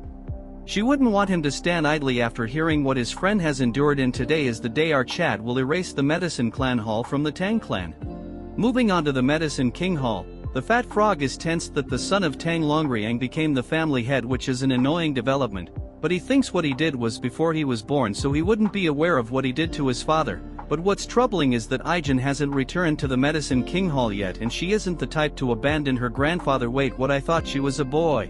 This deformed trash smiles and thinks that she valued her life over that of her grandfather and is confident that he can kill her anytime. The biggest problem currently is the inner pill, and to fully absorb the inner pill's energy and reach the fire realm, the old man won't open his mouth even if he regains his sanity, which is a hindrance to his plan. This frog thinks of removing the poison himself, but if he messes it up he could lose the entire inner pill. As he thinks of a better solution, an attendant knocks on this frog's door and tells him that the family head is here, shocking him, and he leaks his pants. Outside the hall, the Bangui brigade is dragging and beating the people of the medicine hall, serves them right. And the person leading the charge is our mega Chad Yeon-myeong. Looking at his face, he is probably going to slaughter everyone. The tadpoles are shouting and tells them if they have forgotten where they are. Aijin tells Yeon-myeong that she searched everywhere but couldn't find her grandfather. She searched every nook and cranny, but there isn't a single trace of him. Losing her mind, she asks the tadpoles where he is kept, but they just won't answer, so Yeon-myeong orders Wajin and he instantly rips them into pieces. That was what you call badass. Everyone captured is shocked and Yeon-myeong tells them they can keep quiet as he only needs one mouth to talk anyways. After the contest began, Froggy instructed them to imprison the former leader to a place in Nook. Hearing this, Aijin and Wajin are outright shocked. This is a place made to isolate those suspected of being infectious. Due to its cold and damp environment, it was close because it worsened their condition. Yeon-myeong is going to that place with Ijin and orders Wajin to clean up here and wait at the entrance. As they go inside, Wajin starts slaughtering everyone present and these tadpoles beg for mercy. As they go down a narrow cave, Yeon-myeong thinks Nook is a fitting name for this place. After reaching the entrance, she starts crying, wondering if they are too late. Yeon-myeong reassures that he is still alive as he has found him using his otherworldly senses. After finding the prison, Yeon-myeong tells Ijin to step aside and chops down the prison gate. His condition has worsened and they probably used the mountain subduing poison. Yeon-myeong tells her to calm down and they came here to save her grandfather. Ijin tells our boy that aside from that they used the Thunderbolt idiocy poison, it directly affects the brain and is meant to make one an idiot rather than killing them. This poison is not strong, but it penetrates the brain, making antibodies ineffective. Without early intervention there's no way, but to our Chad this is an easy thing to do. Yeon-myeong tells her to hold him down and places his hat on him. Our Chad injects his inner energy to his body and the poison devouring frenzy starts devouring all the poison within his body. Ijin notices his hand moving. Yeon-myeong thinks that it's best to just absorb the poison as his poison devouring frenzy has devoured extreme poisons many times. His complexion starts improving and as Yeon-myeong is done devouring all the poison, he tells the old man to rise up and he opens his eyes to see his granddaughter. What's funny is that he misunderstood Yeon-myeong as his father, so they explain to him what had happened and now he is the family head. Yeon-myeong is happy that he took care of his father and old man starts crying as he was saved by a child who wouldn't see his father's face because of his fault. He talks to the dead Longrang and he would be proud to see his son if he was alive. Even though he is old, he shall devote himself to serving the family head. Our perfect protagonist hands him his coat and tells him that he is here to arrange position for the leader and Ijin. Yeon-myeong tells him that it's time to head out as people are waiting to see him. Outside, that ugly frog is making even uglier faces as he can't believe that the old man is standing firmly, figuring out that this was done by the family head. Froggy thinks to himself that a direct confrontation would be bad as he slaughtered the elders without any hesitation. This dumb frog tries to threaten Yeon-myeong by telling him that they are the haul that earns all the money and without them the clan would collapse. Yeon-myeong thinks that he doesn't understand the situation he is currently in, and turns cold, telling him if that's enough for his last words. Our Chad asks old man if he has anything to say, but he ignores this frog, so it tries to hop out of this place. Thinking he will die if he stays here, that's when his body stops moving. He got struck by a poison needle which was made by Ijin, making her qualified enough to replace him as he takes back the needle. Clan is shocked that the medicine hall is gone and everyone there was killed. A bunch of ugly TikTokers act as if they are some specialists, talking about how the Tang clan survived thanks to the medicine hall, and getting rid of them is outright dumb. Now we move on to our Chad staring at the inner pill. Take a closer look. This looks like a Ferrero Rocher. Ejin's grandfather tells Yeon-myeong that if this pill is left out, someone like Frog Face might appear again to steal it, so he will deliver it our boy once the poison effects have worn off. Moving on to Yeon-myeong, his mouth is watering like a dog staring at a big bone. He tells the old man that he will just take it as it is. The old man looks confused and tells him that if he is not going to use it immediately, it would be best to keep it here. In the eyes of Yeon-myeong, the poison of this pill is so strong that it's viable to the naked eye. So there is no possibility that he will get rid of something so precious for you all. He is talking about the poison, not the pill. Yeon-myeong places his hand on top of the pill and starts absorbing the poison. As Yeon-myeong absorbs the poison, he thinks that the poison is extremely potent, which is expected of the inner pill of a spirit that lives in lava. Compared to the demonic fire dragon poison, this is nothing, so if an ordinary man were to took it in an unrefined state, the power of the poison might have burned them from the inside. More importantly, this is such a powerful poison, but compared to the 10 poisons it is nothing, so our Chad thinks it's best to look more into the 10 poisons. Looking at the pill after the refinement process, Yeon-myeong feels the power of the spirit and it is now ready for consumption. Yeon-myeong goes to his mother's new chambers and knocks on the door. As his mother gives him permission, our Chad enters to see his mother waiting for him. Dear artists make a female protagonist on par with his mother. She never thought that she would be able to come to the main house again, and she is lucky to have a child like him. Yeon-myeong tells her that this place originally belonged to her, so of course she should be here.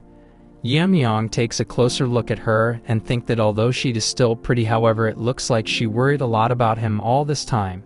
She loses control of her emotions and runs towards our Chad, hugging him, and she is relieved that our Chad has safely returned. Yeon-myeong thinks to himself that in his past life all he could do is reflect on regretting until death came to his door, because he had no one to share his happiness even after reaching the end. Since his past life was full of regret, he plans to protect this life and live it to the fullest. Yeon-myeong asked her if she met the Manhwa brigade. Earlier they came in to help her move things and started crying. Well, that was touching. She asks Yeon-myeong what's in his hand. Our Chad tells her that this is something he brought as a gift for her. As he shows it to her, she gets shocked to see that it's a 10,000-year fire carp pill. She instantly recognized so all she has to do is use it. She thinks this will help Yeon-myeong more as he is the one who is going to lead the Tang clan.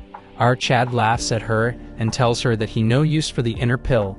Yeon-myeong holds her and tells her that the pill can't increase his strength anymore. As he releases his inner energy, his mother gets shocked, more because Yeon-myeong reached the fire realm, and our boy confidently confirmed her question. She is happy that her son reached the fire realm, which she should be praising, but if someone realizes it and attack the Tang family. Yeon-myeong tells her that he wants her to live a very long life, including his father's share, so he wants her to watch over him. Since the pill is dissipating, she should hurry up and consume it. She thinks she was worrying too much, and even if her son is in the fire realm, it's natural for a mother to protect their child. So she tells our Chad that since he bought it she won't reject it. She asks Yeon-myeong if he knows what she was called when she was younger. Obviously she was named Sichuan's top beauty and the poison phoenix. She released her inner energy, and for the first time in this series our Chad is shocked. The title Poison Phoenix was given to the most famous member of the Tang family. Even she thinks that it's been a while she has seen him so shocked. Although she might not be as skilled as Yeon-myeong, she thinks she is also pretty impressive. Artists, you better make the female protagonists better or give the present ones a glow up. After consuming the pill and increasing her inner energy, she directly went straight into cultivating. Yeon-myeong was actually shocked for a moment, because although he thought she was hiding her powers, but not the extent that she would be one step closer to the fire realm, all while practicing on her own. As for her, she is consuming the pill's energy. A fire realm master is able to detect the smallest of movements, so there's no point hiding their power in front of them, but she manages to hide it from our boy, which shocked him even more. She has already reached the state before enlightenment. As such, she is absorbing the spirituality of the inner pill. So according to Yeon-myeong, she might also be able to overcome the limit. As such, she is likely to face a problem. Although the method of absorbing the inner pill is simple, all the person has to do is take the spirituality of the inner pill and absorb it into the body. Then all they have to do is internalize spiritually and repeat this process until all of it is absorbed. Yeon-myeong's mother thinks if it will be even possible to absorb such an absurd amount of energy. Even now the spirituality of the pill is slowly disappearing, so she is now worried what to do now, because at this rate the pill will disappear before she absorbs even half of it. A hand enters her spiritual space at Yeon-myeong's hand as he tells her that enlightenment doesn't come from overthinking, so she must observe her surrounding and analyze and mainly imitate it. That could lead her to gaining enlightenment. Only this time our Chad will give her a little push as Yeon-myeong energy starts touching the inner pill and slowly start fusing with it. She sees the technique and figures out that this is the Tang family's Azure Radiant Heart techniques, and figures out how it should be done. She didn't have to internalize the energy little by little, instead she has to change it into something she is familiar with and absorb it, and soon enough she gains enlightenment and absorbs all of the energy inside the inner pill. As such, Yeon-myeong confirms everyone that as she has successfully absorbed it, she has reached the fire realm. The frog falls to its demise. Seeing him dead, the irrelevant trashes run away and the Manhwa brigade starts slaughtering them as Yeon-myeong ordered them to destroy them all. Everyone in the clan gathering at the Stealth and Poison Hall. Remember White Monkey, his father the Poison King, is crying about why they are holding a meeting early in the morning when they are all so busy. One of the elder asks Yeon-myeong's uncle when he is coming, and even if he is the clan head it's disrespectful to make them wait. We will name him Bearded Barbie. Hearing all this, he controls his anger and tells them to wait for his arrival. All of a sudden one of them announced that the clan head is coming. We now move on to our Chad, and he thanks them for gathering early in the morning. And today he is going to discuss something very important with them. Bearded Monkey is confused what is so important to call them all here. Yeon-myeong tells them he is going to hire a proxy head until he is of age. Hearing this, bearded Barbie asks him who he is planning to appoint among the heads. Dude is living in his own dream, but as the Chad he is, Yeon-myeong tells him why does he think he will pick one of the elders. Shocking him, I cannot believe that this bearded Barbie thought they would be temporary head after all they did to them. All of a sudden someone enters the meeting room. Yeon-myeong uncle looks at the entrance and gets shocked. As for the elders, they are pissing their pants because they can't believe she is here after decades. Yeon-myeong thinks she is the one who was most deserving of the position. After she was held responsible for the invasion, the Council of Elders dragged her down from the position of the head. She tells everyone that she has seen a lot of familiar faces and she will stop holding herself back. I am wondering how good they have to draw the female protagonist to match her beauty. She apologizes to everyone for being late. The night before the proxy appointment, during the bath, she feels glad that she has ascended to the fire realm. But the biggest problem is that she is unable to get used to the gunk that's leaving her body. Because of this, she even showed her disgraceful side to a servant. Anyways, the biggest issue is that she is still not used to her newfound strength. After ascending to the fire realm, she finally understood Yeon-myeong better. And that he has reached the highest state in the fire realm. Currently, according to her knowledge, only the leader of the Black Death Alliance has ascended to the fire realm. To reach a realm similar to him, what must have her son gone through during the competition? She thinks that after the bath she will be able to talk a lot of things with her son for the first time in a while. Moving on to Yeon-myeong, he congratulates his mother for reaching the fire realm. She gives all the credit to our boy and tells him to have a seat. They have a wholesome conversation until she asks Yeon-myeong how he reached the fire realm, and still she cannot believe that he reached this state at this age. Yeon-myeong is not sure how to answer her, since it will be hard for her to believe that he reached enlightenment due to the memories of his past life. Yeon-myeong thinks of using the competition as an excuse, telling her if she know about how one of the 10 poisons got smuggled out. She tells him she heard about it and the winner of the commutation was awarded the fire dragon poison. Guess what he tells her that, and she goes blank. While he wasn't lying. Moving on to our boy, he tells her that even after talking it he is fine. He was addicted to poisons during a battle, so he reached enlightenment from absorbing the poison, which helped him reach the fire realm. Hearing all of this, his mother cannot believe all of this, but after thinking she gets convinced, and Yeon-myeong is relieved that she accepted it so quickly. She changes the topic and asks Yeon-myeong that when she was bathing, the servant who was helping her told her that Yeon-myeong was getting rid of the Medicine King Hall. Yeon-myeong thinks it's best to be honest with her since it's also related to his father. Yeon-myeong explains to her what they did, and after a long conversation our Chad tells her everything. She had her suspicious and feels bad for Ijin as she had suffered so much. She requests Yeon-myeong and explains to him that she lived into the family as if she is dead because she was scared of losing her only child after losing her husband. However, she has had enough, and if he allows it she will protect him from now onwards, even if she is not as strong as him. Moving to the present, everyone is shocked to see her and cannot believe that she still looks the same. A few thinks that she probably ascended. Seeing her, Yeon-myeong uncle is very happy as he shouts and tells everyone to congratulate his mother, as she will be the new head of the Tang family. Bearded Barbie turns into a turd and cannot believe that she is being promoted to the head and not a proxy. She thanks everyone and tells them although she is the head, it's only temporary until the true head, her son, comes of age. Hearing her, Yeon-myeong uncle starts crying while the rest are releasing hot cake in their pant, especially that bearded Barbie. Since she is entrusted the position of the head, she plans on fixing the base of the Tang family that was ruined. Since then her actions were unconventional. The first thing she did is remove the name of the Medicine King Hall, which was collapsing, and renamed it. Tang Hoil. Ijin's grandfather was appointed as the head surgeon while Ijin was appointed as the second in command. Moving on to Yuri's father, he was appointed as the general manager and was ordered to start a full-on investigation. He immediately found the elders' embezzlement books and recovered so much money that it was enough to sustain the clan's maintenance for the time being. Moving on to white-haired Monkey's father, he was removed from his position, along with most of the elders who embezzled the clan's money. Even for the people who were not elders but was related to embezzlement was removed from their posts. All of this changes happened in a matter of days, and thinks his mother is really an amazing person. While saying all this, our Chad is enjoying the beauty of the Tang family. Because of the involvement of his mother, the clan's internal problems were all solved. At first he wanted to live an ordinary life with his mother, but began to get surrounded by many things. There are now people who he calls friends, guards who follow and trusts him, and the hundreds of members of the Tang family. He has now so many people he has to protect. Our Chad looks so good, we demand a beautiful female protagonist.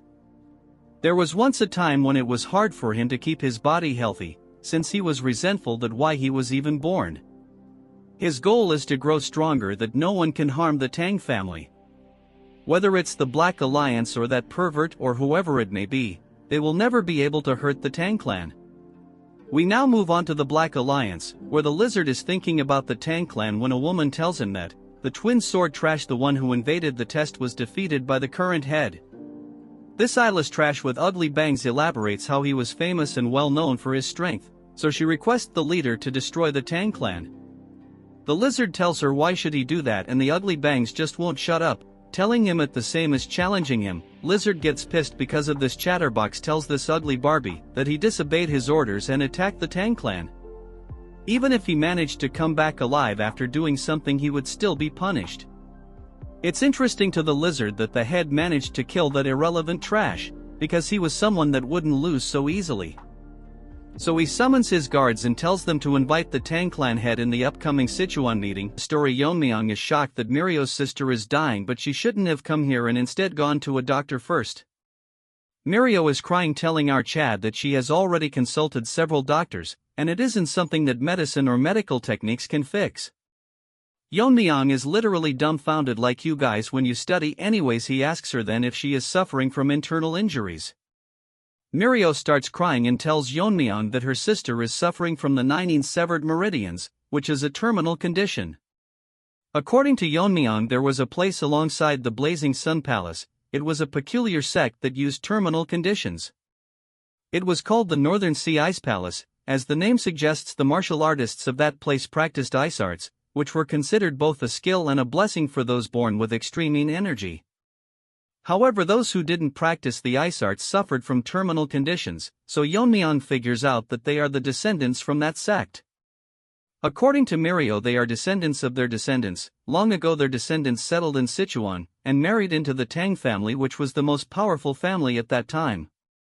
Learning ice arts can free one from terminal conditions, but this is the Sichuan Tang family, which deal with poisons and hidden weapons.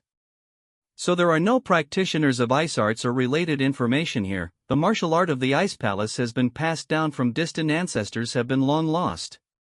This condition is a hereditary condition that appears once every few decades, which is unfortunate. Yeon-myeong thinks there is a way out of this when Mirio tells him that they have reached her house, which is literally covered in ice. Going inside, Mirio starts crying because her conditions worsened since she left the house. Her sister has completely turned into ice. Moving on to Yeon-myeong, he thinks that the room is cold enough to freeze, which is more severe than he expected. Yeon-myeong tells Mirio to pay attention, and tells her that he cannot guarantee her sister's life. Hearing this, she gets so shocked that she is in disdain. Basically, she has been resisting the cold energy with her innate energy, but now she has reached her limit. She is currently in a state where she's blocking all consciousness and focusing all her energy on her veins. Mirio misunderstood Yeon-myeong and starts breaking down and sobs that there's no way to save her. Her reaction changes when Yeon-myeong tells her that there is a way to artificially release the cold from her body. However, if she cannot withstand the process, or if he gets overwhelmed by the cold, Yeon-myeong thinks to himself that he is ready to help, but he cannot risk the life of a friend's family member's life. So he leaves the choice whether to go with it or not to Mirio. She thinks that she came to him after there was no options left, so she cannot give up without trying. And it's even dangerous for out Chad too, so she tells Yeon-myeong to save her sister, and Yeon-myeong is ready for the procedure. Moving to the next scene, Mirio is skeptical why they had to undress her sister. Yeon-myeong explains that the clothes get in the way of extracting energy, so there's no choice. And our Chad is ready to infuse energy directly into her head, removing the cold from the 9 meridian. Yeon-myeong has to do it one by one. He has managed to remove the cold from the glabella, but the cold is getting hard to bear. Next he has to move on to the heart, but to do that our Chad has to touch some weird place. But instead of overthinking it, he proceeds to extract the cold from the heart, but all of a sudden the intensity of the cold has increased so much that it is getting impossible for our Chad to hold it in. but the intensity doesn't decrease at all. Even the surrounding of their house has turned into a cheap version of Everest, while now that's an over-exaggeration. Mirio is scared because half of our Chad's body has turned into ice. Damn, this looks similar to the nanomachine Arc Yeon-myeong managed to extract. The Yin meridians form the 6 meridians in the upper body, but now the cold has exceeded what Yeon-myeong's body can handle. If he does continue, he will freeze himself to death first. Thinking what to do, Yeon-myeong thinks to himself that it would be easier if it were poison. Then he remembers that Ijin's grandfather from the Medicine King Hall mentioned to him that the reason for the poison in spirit pill was because medicine and poison essentially one, and it becomes poisonous when the concentration or quantity exceeds what the human body can handle. Even the yang energy in the body turns into poison once it exceeds the body's limit. Then this excessively strong cold energy that can freeze the bone can be considered a poison. So Yeon-myeong uses the poison purification art and his body starts reacting to it. As a lot of cold energy has been extracted, it's going to start resisting fiercely. As long as the cold energy is recognized as poison, it will be devoured by his body. And as his start overwhelming the cold now acting as a poison, the poison gets devoured. Moving on to our ice beauty, she is opening her eyes because the cold inside her body is dissipating. She wakes up to see Yeon-myeong hand on her stomach and gets embarrassed. All of a sudden she notices that a girl is sobbing. It's Mirio. She sees her. The two sisters had their moment, and our new girl Miso tells Mirio if Yeon-myeong is the person that saved her. She confirms that he is the one who saved her, but can't figure out why he is still touching her stomach.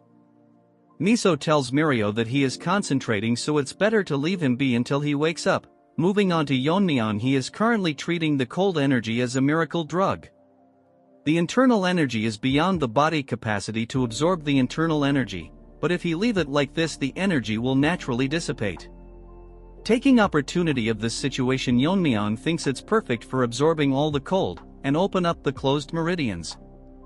While thinking one meridian is already filling with internal energy, wondering to himself how many meridians he will be able to fill once all the cold is absorbed. After absorbing all the cold, Yeon-myeong can't believe that he managed to fill 4 meridians, which is beyond his imagination. With this, our boy has gained 4 times the internal energy he originally had. But it's unfortunate that his immediate achievement has decreased because all of them is currently stored in the meridians, so he has no choice but to supplement it by drinking poison. Dude thinks poison is some energy drink. Yeon-myeong takes another look to see both the girls staring at him. After taking a second look, Yeon-myeong stares at his hand and takes his hand off, getting all flustered, but our waifu assures that he doesn't need to be concerned, since Mirio explained everything to her. As she thanks our Chad, he tells her that it's his duty as the family head to take care of the family. Our father-in-law enters the scene to see one of his daughter half naked and the other assisting her. Misunderstanding the situation, turns into a healthy gorilla and starts shouting at our Chad. The girls come to the rescue, explaining to him how he saved his daughter. The next scene we see is kneeling to the ground because he was rude to his savior. Yeon-myeong explains to him that anyone in his place would have misunderstood the situation. Moving to happy gorilla, he expresses his gratitude for saving his daughters. He then proceeds to tell him that he settled in the Tang clan after falling in love with a woman who was part of the family. Unfortunately, his wife also suffered from the terminal condition and passed away. He spent all his savings searching for a cure to save his daughters, but it was all in vain, so he just can't control his emotions. From now on, if Yeon-myeong needs anything, he will always rush to his side. We all know what he wants is his daughters. Moving on to Yeon-myeong, he asks him why it's so quiet inside the trading company. Our gorilla explains that after the Tang family got weak, the Black Death Alliance took over. Since then they have rarely gone outside. Yeon-myeong tells him that they will discuss about it later. That's when he notices someone calling for him. It's out 2 girls, and would you look at our waifu. Damn, the artist did me justice this time, I can't deny. She thanks our Chad for saving her life, and this is a favor that they will never forget. Seeing her talking, our Chad gets flustered. Mirio thanks our Chad and tells him that they will repay him for sure. As our Chad leaves the scene, Miso asks Yeon-myeong if he will be alright, since he seemed bewildered, so she wonders if something went wrong while he was treating her terminal condition. Mirio isn't so dumb and makes the wicked face, teasing her by telling that if she felt sad because our boy is leaving. Hearing this, she gets flustered and asks Mirio if her behavior was that obvious. Our emo girl is such a bully that she tells her that she was very obvious and it's a natural reaction. Even if it was other beside her, they would have a similar reaction. Mirio tells her to not worry, since according to her she has never seen a person more beautiful than Miso. As for Yeon-myeong, she thinks that although he didn't say anything, his reaction said it all, and he is surely conscious of her. Moving on to Yeon-myeong, he is wondering about a normal family. The next moment he dreams about marrying Miso, having a child and raising him to be a martial artist, seeing them get married and have grandchildren. This is daydreaming beyond one's wildest dreams. It's like you guys dreaming about having a girlfriend in this lifetime. Yeon-myeong can't believe that he would be nervous just by looking at someone in this life. While staring at the sky, he wonders that this is probably what it feels like in ordinary life. He wants to visit that place once again, but the problem right now is the Black Death Alliance, although they didn't directly bring down the Tang family like the Demon Lord pervert. Their subordinates intruded the contest, which is certainly a bothersome presence. Moreover, as long as they remain in Sichuan province, they will inevitably clash one day. Moving on to the Black Death Alliance territory in Sichuan, we see a servant getting scolded because the Tang family's influence has been rapidly growing. And all this is said by the trash with even trashier bangs.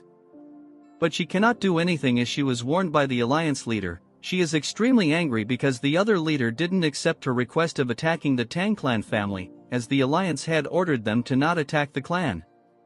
So it's best for her to stay quiet until his anger subsides. Remembering all this, she gets angry and throws her apple towards the servant. According to the information, both the new head and the family head of the clan has reached the fire real mastery or close to it, yet all the alliance head is doing is watch and wait for the right opportunity. With her current self, she cannot avenge those two twin sword retard that got owned in part 3 or part 4. That's when she realizes that since she cannot move herself, she remembers about what the alliance head ordered, that was to invite the Tang family head in the upcoming Sichuan gathering. So she will take this as an opportunity. Even now, when she closes her eyes, all she hears is Twin Sword's cries for revenge. He probably treated her to an ice cream treat, if you know you know, so unless she eradicates the Tang clan, her anger will not subdue. The servant notices that its master is expelling killing intent because she need a sweet dessert, but since servant is ugly, she burn him to death, eagerly waiting to meet our mega Chad. Unfortunately, we all know how she will be slapped to her death. Deep in the night, in one of the houses of the Tang family, the three useless retards are talking about what to do. Ever since Tang Jihai, Yeon-myeong's mother, took over the head of the family, their positions have further weakened. Both of them are complaining this to the second elder Tang Myeongshin, but he is not sure why they are telling him all this. He blames all of their downfall on the former Poison King Tang Jiak and his son, the white-haired monkey. He points his hands towards the white-haired monkey, making a face full of anger, telling him that it's because of him that couldn't gauge the opponent's strength and kept on making enemies with Yeon-myeong. The white-haired monkey can't do anything but listen, as the elder tells him that the duo of father and son is ruining everything he has built his entire life. The white-haired monkey thinks to himself that the elder is incompetent, that he can't even stand up to the family head. That's because he is not delusional like this brainless monkey. Hearing all the insults, he daydreams of healing his arm and take revenge on Yeon-myeong. I mean, there is a limit to how delusional someone can be. Tang Jiak asks the elder what plan the elder has, since like the other elders it's hard for them to maintain their forces. Hearing this, the elder clenches his hand and tells him that he is aware of their situation. He makes a face full of anger and tells them that it is best for them to leave the family. Moving to another place, a guard is telling Yeon-myeong that they have reached the warehouse where the Tang family stores the extreme and 10 poisons.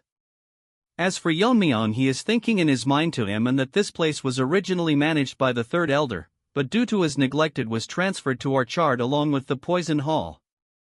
The guards who are guarding the warehouse see Yeon-myeong and greet him, so Yeon-myeong thanks them for their hard work. One of them tells Yeon-myeong that before he goes inside he should take a pill. Seeing it, Yeon-myeong tells him what it is. The guard tells him that this is a poison-repelling pearl, which will block the toxic air inside the warehouse, and just holding it inside his mouth will filter most poison and keep them from invading the body. Yeon-myeong shocks the guard by telling him that he doesn't need it. Our Chad makes an excuse and tells him that since it has to be held in the mouth. Many people, including the third elder, have probably held and sucked on it. The guard tells him that it's cleaned after every use so he can use it. Yeon-myeong tells him that it's not required since he can't get poisoned. The guard is adamant and Yeon-myeong gets very angry since poison is his main source of food. Dude was doing just his job but got a beating instead as Yeon-myeong orders the other guard to open the door for him. Going inside the warehouse, it is maintained very well with everything properly organized. Walking further into the room, the air is filled with extreme poison as Yeon-myeong thinks that organized, probably because this is where they store the 10 poisons. Yeon-myeong now knows why they were so worried before letting him in without the pill. If an ordinary person entered without the poison repelling pill, they would have died instantly. Though Yeon-myeong's inner energy has decreased due to his meridians being sealed by the poison vein simulation technique, even the concentration of poison is increasing further down, but to someone like him who has mastered the poison refining heart technique, it is as pure as clean area. As Yeon-myeong breathes in the poison, his inner energy is increasing, but it is still not enough to make him use his martial arts like earlier. So Yeon-myeong is thinking hard and figure out that he should consume something equivalent to the 10 poisons. According to the family regulation, he can use the 10 poisons for consumption. He thinks that he can find the recipe and tell Ijin to make it for him. That's when he notices something on the wall. Yeon-myeong thinks something is strange, so he uses his inner energy to see that the airflow in the middle of the room is distorted, so it's more like a formation has been placed there. Our Chad decides to check it out, and after placing his hand on it, Yeon-myeong thinks that it's strange that there is a formation in the Tang family poison storage.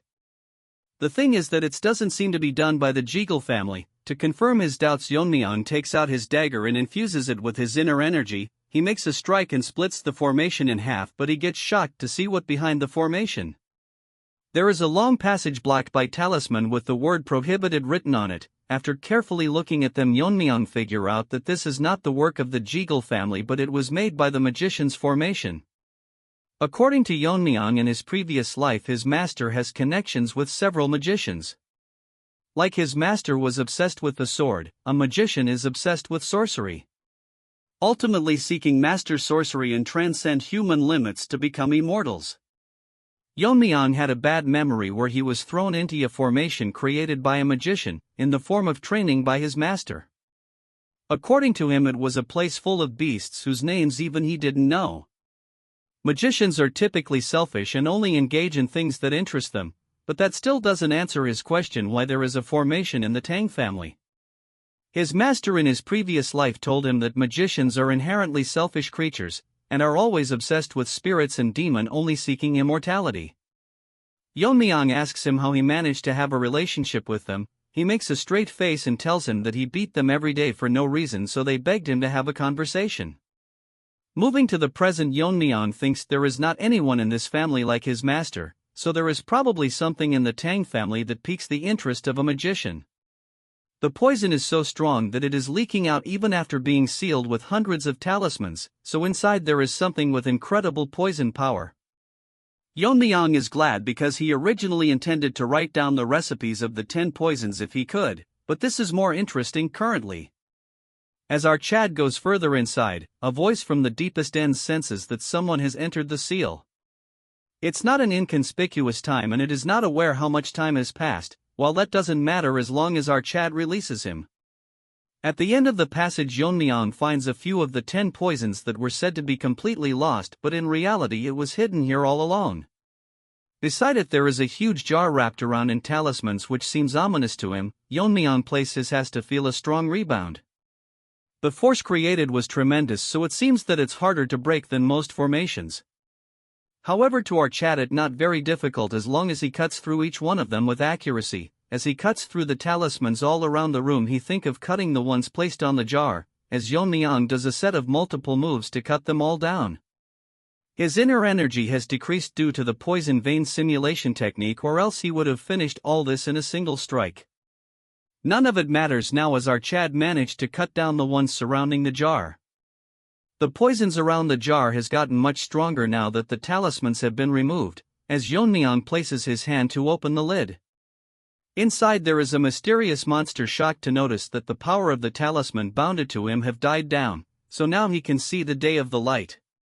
Yeon-myeong gets wary as the jar explodes, making a huge explosion. Luckily Yeon-myeong managed to dodge it in the nick of time, or else he would be injured. The thing inside charges towards our boy, startling our boy. As it is faster than what he had expected, he gathers energy to attack and have the first strike before it gets here. But before he could do anything, it goes past his hand like wind, telling our Chad that he has a sharp reaction. As a rewards for releasing him, this trash will kill our Chad without any pain. Hearing this, Yeon-myeong turns behind and asks him who he is. The trash proudly tells Yeon-myeong that he is the pinnacle of poison, the blue-horned white snake. Little does this snake know he is a lottery to our boy, as he can have unlimited poison as a drink now. As the snake wraps around Yeon-myeong's arm, he is confused why it's calling itself the poison of extreme suffering, which he proudly agrees and makes an assumption that Yeon-myeong managed to block the spread of the poison by sealing the vital point in an instant, which is impressive, but he won't hold for long.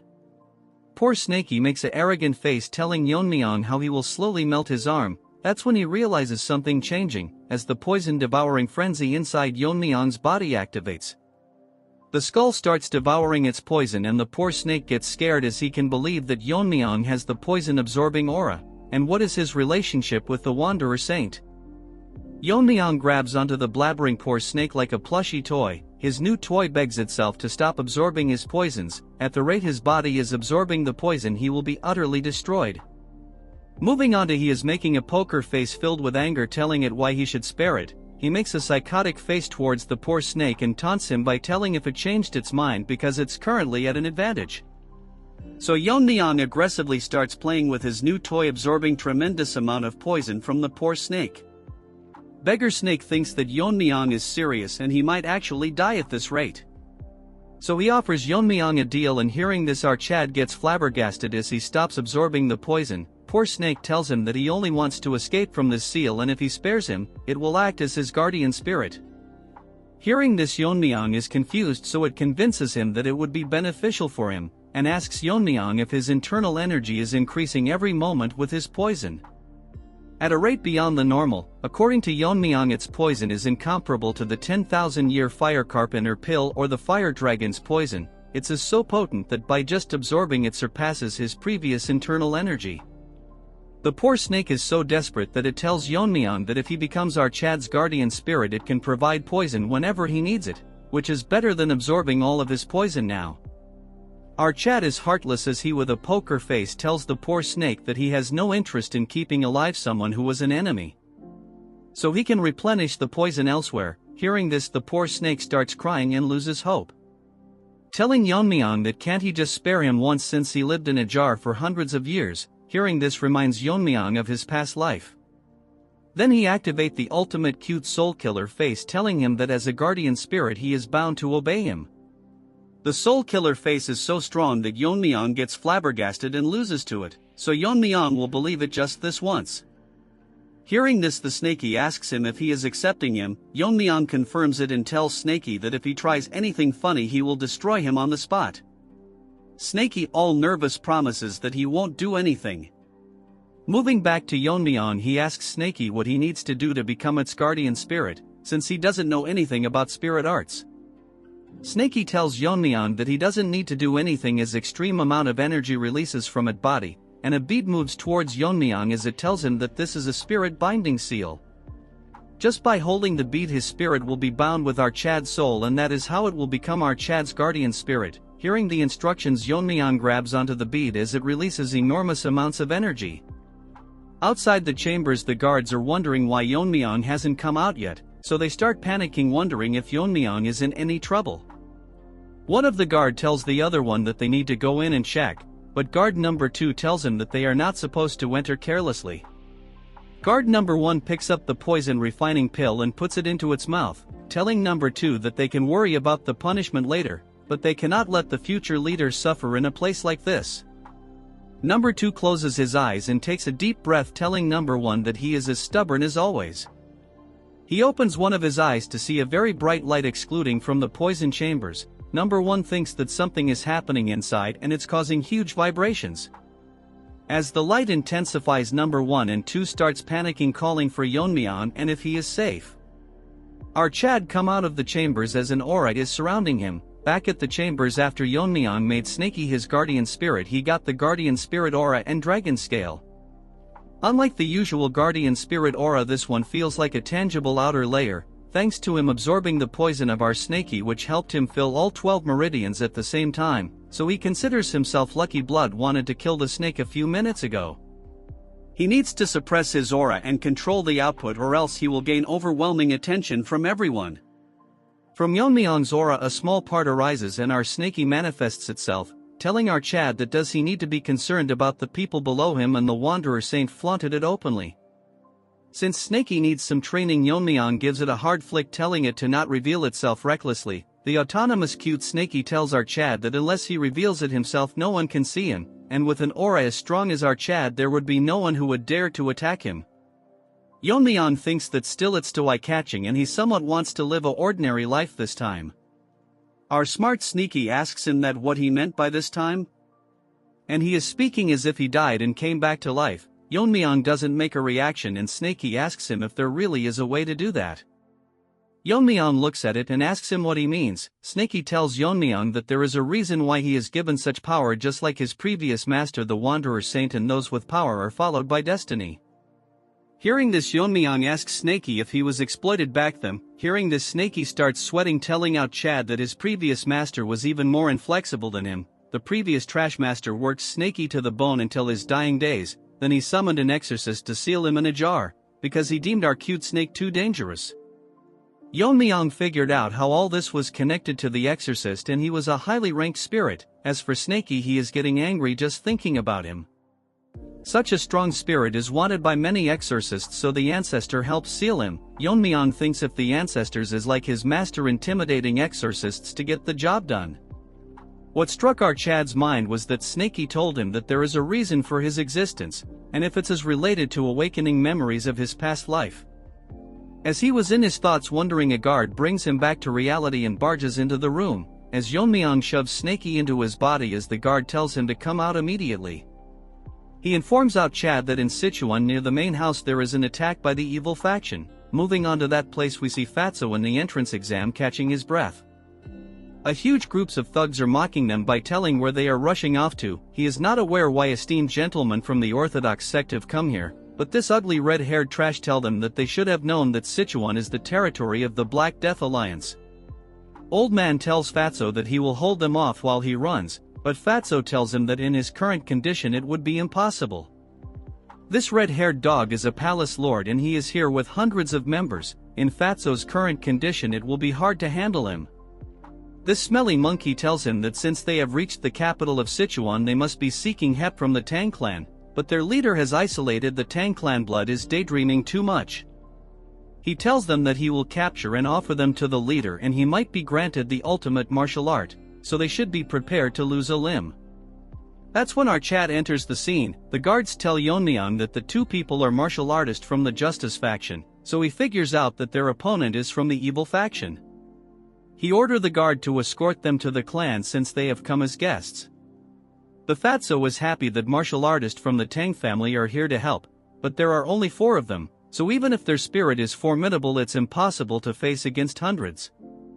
Yeon-myeong tells Fatso to step back since his partners is in no state to even stand. Wajin takes care of the injured man and Fatso asks him should they not be helping the ones up front. But Wajin smiles as Fatso blabbers about how there are over hundreds of martial artists. Yeon-myeong tells them that although he appreciates the help he is in no need of it. Moving on to the monkey, he is angry on Yeon-myeong for blocking his way. His guard tells him that he is probably the one who won the Tang clan's competition and returned as the family head. This red monkey mocks Yeon-myeong and asks him if he is going to face them, feeling sad for him. As for his minions, they are grinning. This dumb retard is so confident that he tells Yeon-myeong that he will uproot them once and for all. Hearing his nonsense, a needle flies towards him, poisoning him. In an instant this monkey falls to his death. Yeon-myeong thought that the nonsense spouted by Trash was too annoying. Everyone present in the scene is shocked by what had happened as the leader lies dead on the ground. Yeon-myeong tells them they don't need to uproot them since he will be the one to do it. Gorilla is dead as our Chad's poison needle finished him off. His lackeys are confused when Yeon-myeong threw the poison needle, because it was so fast that they couldn't even see it. Yeon-myeong puts his hands inside his coat and takes out hundreds of needles, and using his internal energy he throws it towards them. The minions saw Yeon-myeong throwing the needles and tells everyone to stay alert. As the one beside him gets killed by the needle, he hears the sounds of hundreds of them falling to the ground, getting one shot by the poison needles. As this side character turns around to see hundreds of bodies. Moving on to our chat, he rushed out and forgot to apply poison, but surprisingly it's having the same effect as if they were poisoned. As for Fatty, he is getting overwhelmed by our Chad's riz. Snaky manifests itself and tells Yeon-myeong that its poison was seeped into his needles, and there are only few people in this world that can withstand its poison. Yeon-myeong smirks and tells Snaky that it's more useful than it looks, pissing our unlimited poison supplier. We move to the Riz-infected Fatty that cannot believe that our Chad has such amazing assassin skills. Dude doesn't know he is the protagonist that you viewers dream of becoming. He guesses that Yeon-myeong might be the one that single-handedly killed the 300 warriors from the Darkness Silent sect. Despite all this, his guess was correct. The remaining lackeys cannot believe that they just witnessed over 100 soldiers getting wiped out in an instant. They thought that the Tang clan was declining, but no one mentioned they have a monster like our Chad. One guy with an axe tells them not to worry as it's just one guy. This junior gorilla tells them how if Yeon-myeong is not in the fire realm he won't have enough energy to use that great technique multiple times. Gorilla wanted screen time, so it charges towards our Chad, landing a heavy attack, telling Yeon-myeong where all his bravado went. Gorilla is the only one talking. Let our Chad cooks, as Yeon-myeong grabs onto his axe and breaks it, like your hearts when girls reject you. The junior gorilla is wetting himself as what Yeon-myeong used was the dragon scale he got after contracting with Snaky. The minions gets nervous as they see Yeon-myeong using the 10,000 heavenly flower rain. Moving on to our Chad, he is ready to attack, and Fatty, seeing what our boy is doing, gets nervous as they heard that the Tang family's secret technique was lost after facing the heavenly pervert's attack, which was all a mistake, and their strength is still solid. As for Yeon-myeong, he is done killing every single one of them. Fatty thinks of letting the Tang clan handle the Black Death Alliance, but Yeon-myeong bursts his bubble and asks Fatty if he is still here. Fatty is so scared that his fat will melt and tells Yeon-myeong that his skills are so impressive that he couldn't look away. Yeon-myeong walks past him and tells him that they will discuss it further at the main house. Fatty takes a second look to see hundreds of side characters dead, and by no means they should make enemies with the Tang family. A few days ago on the outskirts of Sichuan, Fatty was eating with Sabak. He tells him that it's a relief that they didn't encounter any trouble from the unorthodox factions, since he heard that after the Tang clan's downfall Sichuan has been overrun by the unorthodox factions. Surprisingly, it's pretty quiet. We move on to the Gen Z old man, but he is serious for some reason. Fatty is confused why he's so tense all of a sudden. A mysterious man asks them if the food is to their liking, since it's a small place that he visits often. Fatty with no neck thinks to himself that he was right beside them, but he couldn't even sense him, so he is quite a skilled guy. He asks the mysterious man who he is. Sabak tells him that it's the guy from the Yu family, shocking him because this guy is the Black Alliance leader, the crippled lizard. He asks them what brings the Taoists of the joint sect to his Sichuan. Dude thinks he is Gu Chanji from I Am a Fated Villain, but he is just a side character. Our arrogant Fatty is nervous as they came to this remote inn to avoid clashes, but because of their bad luck they came across the Alliance leader. Crippled Lizard asks Sabak if he has any business with the Alliance, since he has reached the Fire Realm. Sending him would mean it's serious. Old Man tells Lizard that he has no business with the Alliance, and asks him if he came alone as he doesn't see any of his subordinates. The crippled Lizard talks as if he the main character, taunting him by telling Old Man if he thinks that he can take him down alone, and if that's what he wants he is willing to spar with him. Sabak gets pissed and tells Lizard that he has lived twice as long as him, but this savage lizard asks him if he is here to pay respect to him. Sabak gets so pissed that he releases his energy and tells him that in a battle between Fire Realm masters the years of accumulated energy are crucial. And if Lizard is confident enough to handle the energy he has built with his sect techniques. Fatty thinks that Sabak is more hyped than usual, so he might actually start a fight here. All of a sudden both of them get shocked because the lizard releases his energy and tells them that he destroyed multiple sects with his own hands 10 years ago. The only reason that the joint sect survived was because they were far away from Sichuan. If a fight is what it will take him to understand this, he knows a place nearby for a quick spar. Fatty is smart to tell Sabak to not be impulsive and jump into a fight, but he wants to be a protagonist as well and show the crippled lizard that the martial arts of their sect is the best in the world. We move to the present as Fatty tells Yeon-myeong that was how they ended up facing the crippled lizard, but our Chad tells him that it's different from the one that he saw earlier. Fatty explains that the ones chasing them came after this. Moving to his story, the lizard was terrifying as on one side stood our old man and on the other was the crippled lizard. Sabak took his sword out and tells Fatty to step back. As for the lizard, he is ready to face him. In an instant Sabak disappears, rushing towards the lizard, attacking him, but he blocks it using his bare hands. Telling this old man that the sword technique is pretty decent, since it's powered by internal energy. Basically, old man uses the resonance of the inner energy to drive out other energies. Fatty can't keep up with their speed and thinks this is what a fight between warriors who have reached the fire realm looks like. As they exchange swords, the crippled lizard managed to stop the old man's sword attack with his bare hands, mocking him by telling him how he bragged about his internal energy, but it's not up to the mark. This dumb old hag gets even more pissed and starts using the ultimate technique of the joint sect, releasing waves of enormous energy. Seeing this, the dumb Fatty thinks Sabak is overwhelming the crippled lizard but notices him smiling.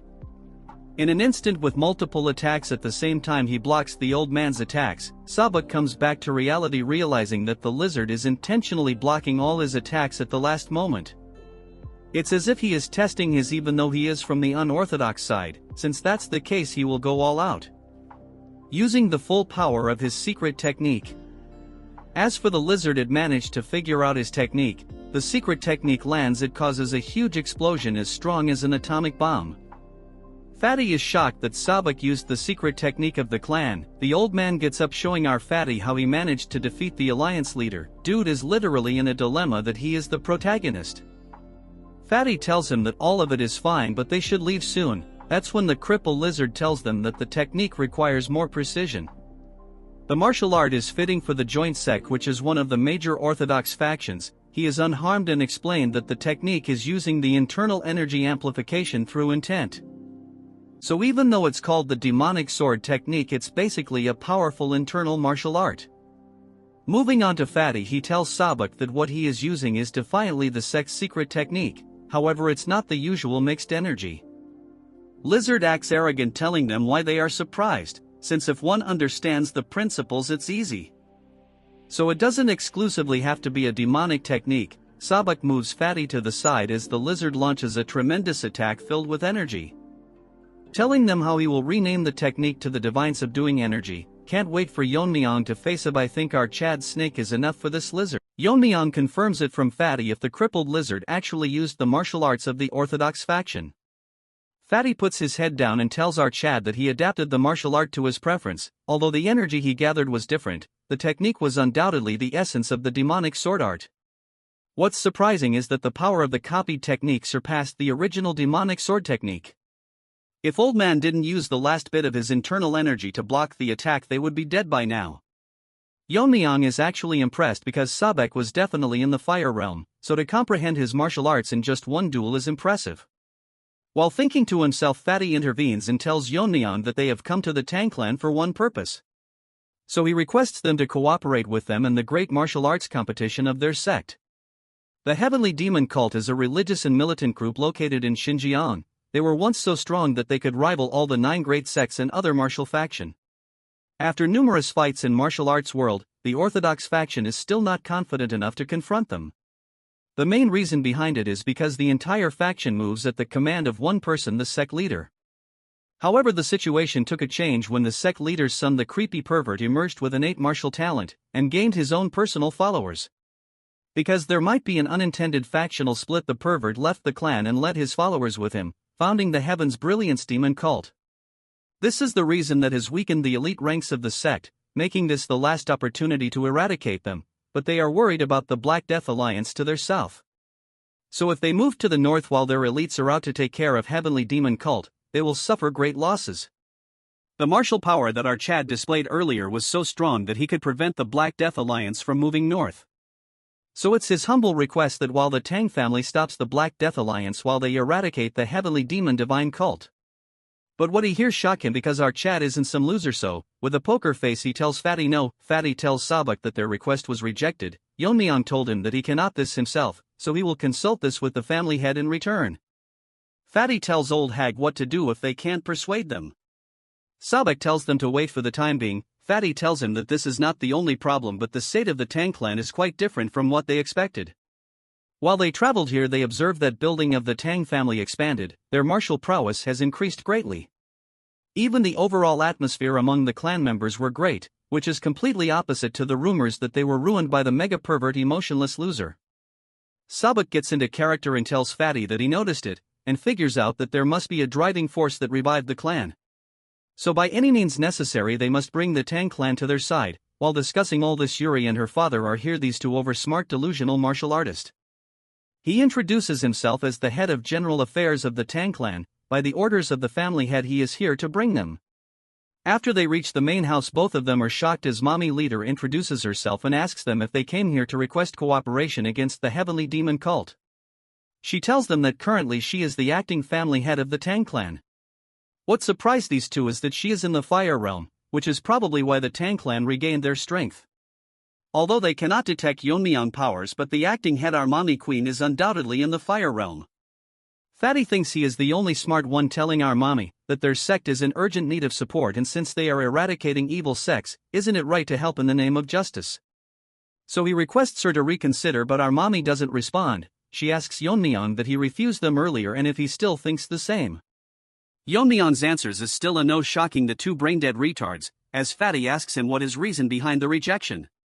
Trying to convince our Chad that if they don't stop the evil sects the martial world might fall in chaos.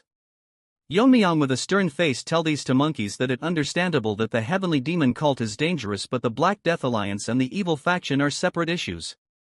According to what Yeon-myeong learned from his investigation, the Black Death Alliance does not harass the common people, although they don't collect protection fees. In return they even eliminate the bandits, making them more like the orthodox factions. So in such circumstances they have no justification to attack them first, shocking Fatty, but the old man remained calm. Our Chad gets pissed as he asks them what they mean by acting in the name of justice. When the Black Death Alliance and the pervert and his cult invaded the Tang clan. Since no one from the orthodox faction came to help, literal hypocrites. Our Chad tells him that prioritizing the safety of their own sect is normal, so he can't blame them. But what they are doing is trying to seek help under the guise of eradicating the evil sects. Look at that lump of fat, it's about to leak himself. Fatty clenches his fist since he cannot lift his head because what our Chad is telling aren't wrong. They preach righteousness but only act when their own sects are threatened. The dumbfounded old man apologizes to Yeon-myeong for not considering the Tang clan's position. Fatty is shocked that usually in this case old man would be angry. Well, if he really got angry he would have to carry his body. He tells Yeon-myeong that he was short-sighted and it's natural to refuse when all they do is talk about their own benefits in the name of righteousness. He changes his term, telling our Chad that they are willing to pay a fair price, so now it's not a favor but a cooperation. Since this is the case, Yeon-myeong can't refuse them anymore. Hearing this, Fatty instantly tells them how they should discuss the forces they can deploy. But he gets stopped by our Chad as he transforms into a monster, telling them how much they are willing to pay. Look at him, guys. After they left the building done with their discussion, Fatty lost some weight because they will have to pay several years' worth of sect maintenance. Old man thinks that if it can save their sect this is a small price to pay. He tells Fatty that he must be confident to offer such an amount, which Fatty agrees because their martial powers are impressive. Because they are close to the crippled lizard. As for Yeon-myeong, his power are hard to guess, which the Fatty can't believe because those at the fire realm can sense it. Since Yeon-myeong can do it, he is surely the strongest person he has come across. As our Chad overhears all this, getting impressed because the old man realized that he is hiding his powers. Mommy tells Yeon-myeong that it is not entirely about collecting money and there must be a reason why our Chad agreed to this. Yeon-myeong tells her that the Black Death Alliance good deeds to the Taoist, but he cannot trust them. Mommy tells Yeon-myeong that orders has been maintained in Sichuan after all the major sects fell. Yeon-myeong tells her that it's all because of that crippled lizard. The only reason they classified as an evil faction is because they didn't join the orthodox faction. They're more like bandits because they ignore righteousness and only pursue their personal gains. The current order in Sichuan is temporarily maintained by crippled lizard. If things go slightly wrong in their rule, they push out their business competitors and plant spies to invade or bring down other clans. So although their nature didn't change, the current order is only maintained by lizard. If he were to disappear one day, the evil faction under his would go crazy. Mommy finally understood his point, so she asks him what his current plan is. Hearing this, Yeon-myeong smiles and tells her that it's simple, so all they need to do is prevent them from going north. Mommy is not sure if they are strong enough to block the Death Alliance since she is not aware of Yeon-myeong's current strength. Our Chad with a straight face tells her that since they cannot block them directly, he will block them internally. Hearing this, mommy cannot believe that he is gonna infiltrate the main base. Our mommy, I mean my mommy, never mind, she is nervous how he will sneak in. Yeon-myeong tells her that recently they sent an invitation themselves. Hearing this, mommy gets confused. Unlike the previous competitions, the gathering is now a tournament where the young master of the evil factions face each other. Yeon-myeong will attend the gathering and confirm their true nature, and if they don't eradicate their evil nature, he will kill every one of them. In some other place inside a carriage, a man is telling someone that when they reach the Tang clan, the person should not do anything to offend the family head. It's that skinny Barbie. This time he bought her niece, and if what he said about Yeon-myeong is right, while his hand keeps shaking, she will do anything to win him over. Well, she is cute and an actual Barbie. She is the young lady. Yeonjin comes to meet Taeho and asks him if he is here. Since she brought him his meal and herbal medicines, Sabek tells her to come inside. Someone tells me how she looks like a girl. She asks him how he is currently doing and the current situation of his internal energy. He tells her that thanks to her he is now much better. Making a face full of happiness, he tells Aijin all of this because of the medicine her grandfather provided. Hearing this, Aijin is delighted. When he first saw the medicine and the food, he was traumatized because not only did it contain herbs, but also poisonous plants. Look at his face, it looks like he is consuming turd freshly released. Now that was a disgusting remark. What he didn't expect is that after eating it, his power level went over 9,000 and he became a hairy version of Nappa. This even surprised Aijin's grandfather who made the medicine. Because of how fast he was recovering, that hot fresh turd was maybe good. If this goes on like this, he will soon recover enough to be able to return to his sect. Aijin is happy to hear. That's when Fatty tells them that it is very noisy outside and asks Aijin if something is happening. She tells him that it might be because the Jae-gal clan has arrived. Hearing this, Fatty is nervous and confused. The Jae-gal clan and the Tang family have had a close relationship for a long time. That's why they supported them during the recent contest. This time they are here to set up a defensive formation in their outer grounds. Fatty is contemplating about not knowing much about formations, but it will be very costly, and if the Jae-gal clan is well off. Instead of all this, dude should weigh himself first. Sabek asks her if the Tang clan is covering the cost. She directly tells him that the Jae-gal clan is covering for everything with a smile on her face. While the duo of Fat Monkey and Gen Z are confused, she tells them that according to the family head they were very cooperative. Sabek thinks they might have found the weakness of the Jae-gal clan. Now we move on to your favorite skinny Barbie. He is wetting himself from the thought of what our Chad might just do to him. Now we move on to the main hall. Bro, I don't want to move so much, already overworked by self. Anyways, the duo of uncle and niece are outside the main hall, as he asks Yeonjin if she will be able to leave a good impression on them, and she assures him. She is then move on to show her huge collection of clothes she brought. If you know, can't get demonetized, and how there is not a man who will not fall for her beauty. Looking at her, skinny Barbie thinks that she resembles his sister, who was called a beauty in Hubei, so capturing a young man's heart won't be too difficult.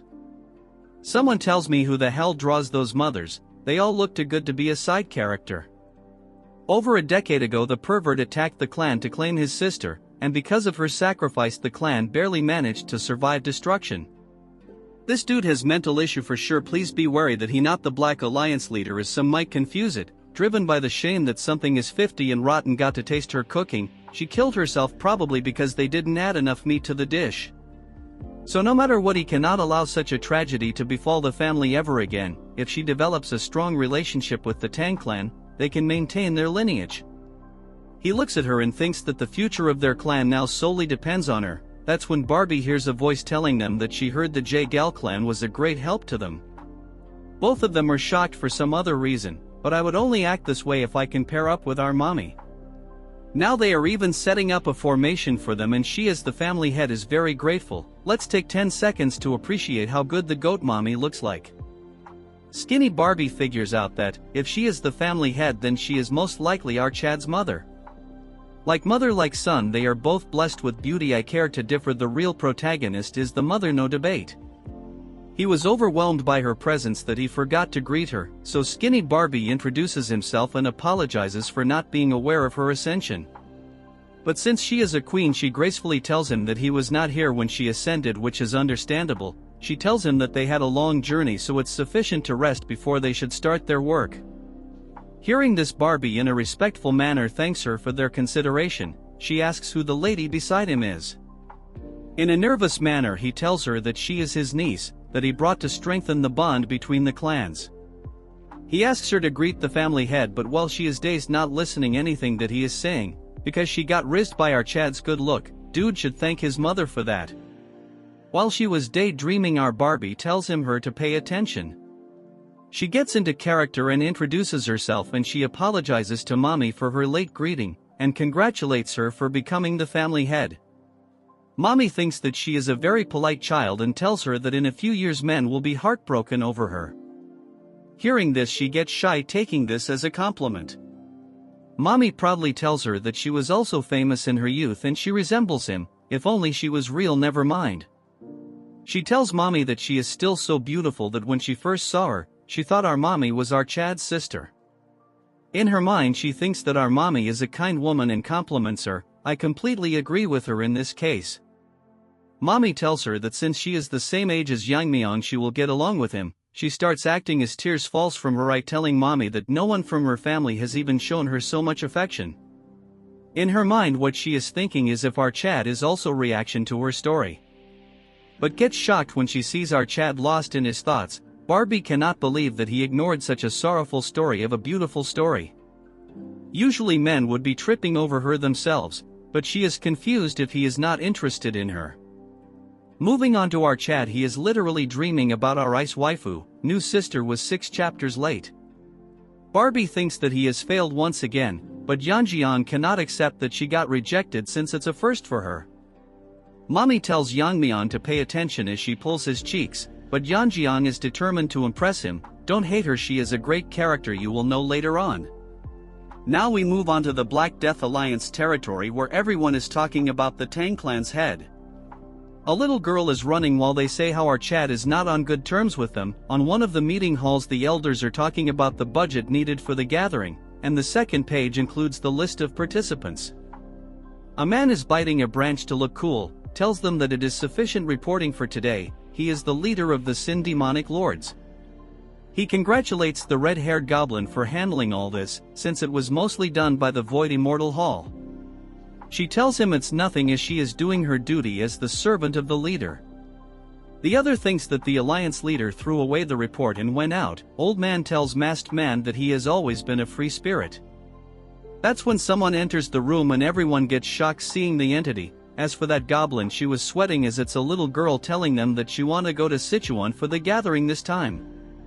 She gets on top of her uncle as she asks her what has happened as she thought it was troublesome last time. She tells him she heard rumors and asks him if the Tang clan family head will be participating. Which is the right information, so she acts cheesy telling him that all the women in the area are lovesick over him, so she wonders how handsome he is. If the rumors are true she will most likely make him her husband. Leaf-eating uncle thinks that if her father knew this he would be shocked as Goblin hears their conversation. And the topic is angering her, but she really can do anything. Blood should visit a hairstylist first, but then she make a smirk, probably wants trap our Chad using cute girl as an excuse. While her uncle tells her that there is no one that can stop the will of the alliance leader's daughter.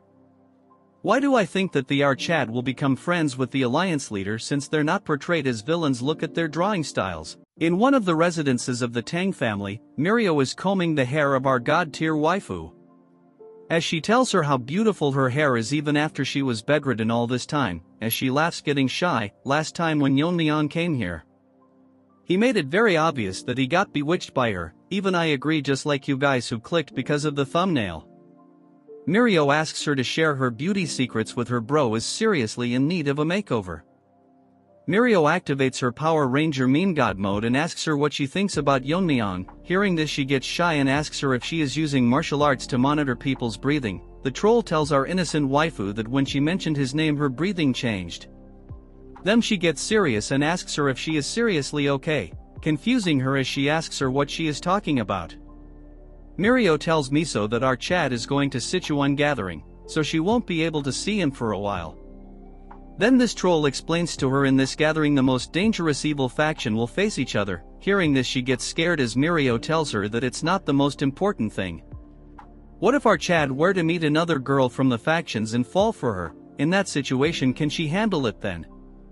Bro, look at her face, the art is so good it's killing me. She is unable to come up with an answer. Meme God make another pose and suggest her that they should both go to the Sichuan gathering. Miso makes a frowning face and tells her that what if their attendance makes the family head burdened. Mirio tells her to not worry about it since she has everything planned out. Bro is the ultimate winger, look for her in real life. At the main hall of the Tang clan, Yeon-myeong is bored, as he asks Yeonjiang that if it's true that she wants to go to Sichuan gathering as his maid. Yeonjiang replies with an yes and tells our Chad that she heard that the young master from the evil faction will compete for powers there, so she is curious to see how the competition unfold. With the reaction less face like boss in my old job when I messed up, he tells her that he has been informed that he can bring one guard and one maid. Yeonjiang on her mind thinks that it's not a pleasure trip, instead she will find a way to win over the family head no matter what. That when our girl enters his room as Yeon-myeong make the face of a junior member, he tells them that he sensed them coming and of course it had to be the girls. Mirio barges in with our queen and tells him that Miso is eager to discuss something with him. She tells Mirio that she is very disrespectful towards the family head. That's when Mirio notices a fox staring at her. Guys, just look at their face, look like JoJo's adventurer, but it's even more uglier.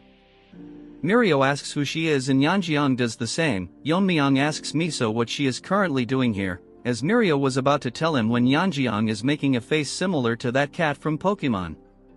She tells Yeon-myeong that her sister and she herself want to go to the Sichuan government. Hearing this, Yeonjiang is shocked. What's funny is the Archad is completely useless. What they plan to do is Mirio become his guard and Miso will accompany them as his maid, since he can only be accompanied by one guard and one maid. Amidst their meeting, Yeonjiang is dumbfounded what nonsense Mirio is spouting. From her eyes, Mirio has a close relationship with Yeon-myeong, but the biggest concern is that Miso is so beautiful that she is almost as beautiful as Yeon-myeong's mother. No one, I repeat, on one can beat mommy. Moving back to Yeonjiang, she is losing her mind because if Miso were to accompany Yeon-myeong it will ruin her plan and position. Our Chad shocks everyone in the room, is shocked as Yeon-myeong tells Mirio that he can take her as his guard. As for Miso, he cannot take her with him, since he already has someone in mind for the maid position. Hearing this, the delusional Yeonjiang thinks if she is the maid, while Mirio tells him that if Miso doesn't go, Mirio will not accompany him. Since that's the case, Yeon-myeong planned to choose another warrior from the clan, pissing Mirio even more. Miso tells her Mirio to stop as she starts getting emotional and then literally starts crying, telling Mirio that if the family head doesn't want it, it's better not to force him. I am sorry mommy, I might get diverted, what the hell was that? Mirio loses her mind, telling the junior meme god to go outside with her since it's time for a lecture. To Mirio, he is an amazing person not just because of his martial art but also because of his judgment and decisiveness. Then as she is his senior when it comes to posting memes, she shows him his true face, telling him how he can be so cluelessness, making it obvious why she is acting like this. She wants to know why Mirio cannot go, and if he doesn't have feeling for her, it's like he is pushing away an opportunity right in front of him. Yeon-myeong shocks her by telling her that it's not a pleasure trip but it could instantly turn into a battlefield, since he doesn't know what might happen during the confrontation with the evil factions. If Mirio were to come along, she might get exposed to a danger that he can't protect her from. Mirio is scared as he tells her who would be responsible if she were to get in trouble. What's more troublesome is that they are going to the Black Death Alliance territory, so he might even have to face their leader.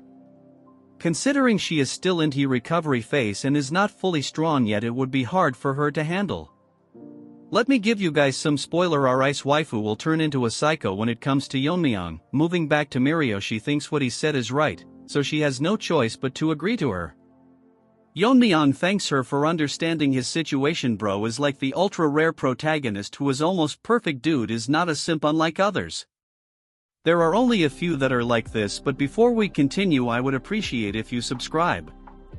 Mirio sweats as she tells him that she is still going as Yeon-myeong, but our troll asks her that she told everyone that she wouldn't be going either.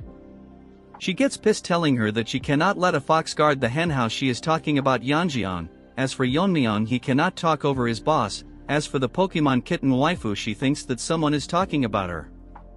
In some other place inside the Tang family, your favorite skinny Barbie is half asleep looking at a formation. Yeon-myeong surprises the Barbie as he asks him why is he just standing here falling asleep.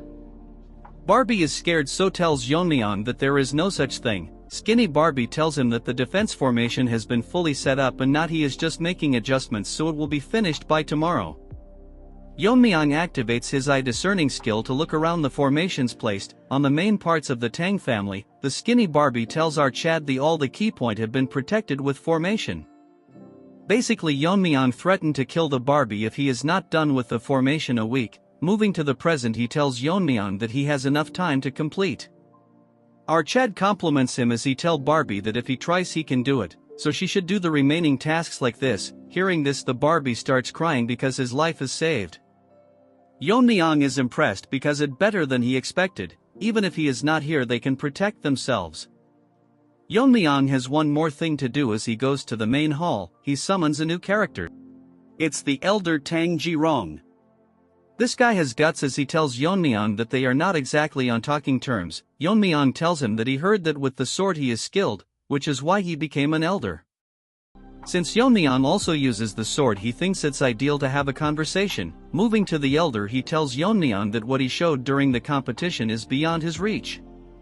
So he is well aware of the gap between them. Yeon-myeong tells him it's obvious that his skill are not even close, but he gets surprised when Yeon-myeong tells him that he would give him some pointers on swordsmanship. But the offer is not for nothing. In exchange he will have to follow his orders from now onwards. The elder is shocked as our Chad tells him that this opportunity will not come by again, so he should consider this a fortunate encounter.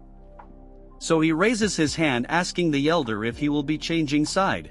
The two dandies are done lazing off. Now they will take their leave, thanking them for their hospitality. Fatty thanks them for joining them in their cause, and on behalf of their sect he extends his gratitude. Sabak also thanks them because all his internal injuries have completely healed, and if the Tang clan ever needs help he will come running back. Mommy is back at the scene, as she is grateful for their words. They are going to send some elders and warriors to aid in their campaign against the demonic sect. They bluntly said all the trash the clan was harboring. Sabak puts out his hand telling her that he will send the payment as soon as they return to their sect. He shake hand with mommy. I mean my newlywed wife. Old man should keep his hands off. He then moves on to my son, I mean Yeon-myeong. This handshaking pervert wants to shake hands with our Chad to express gratitude.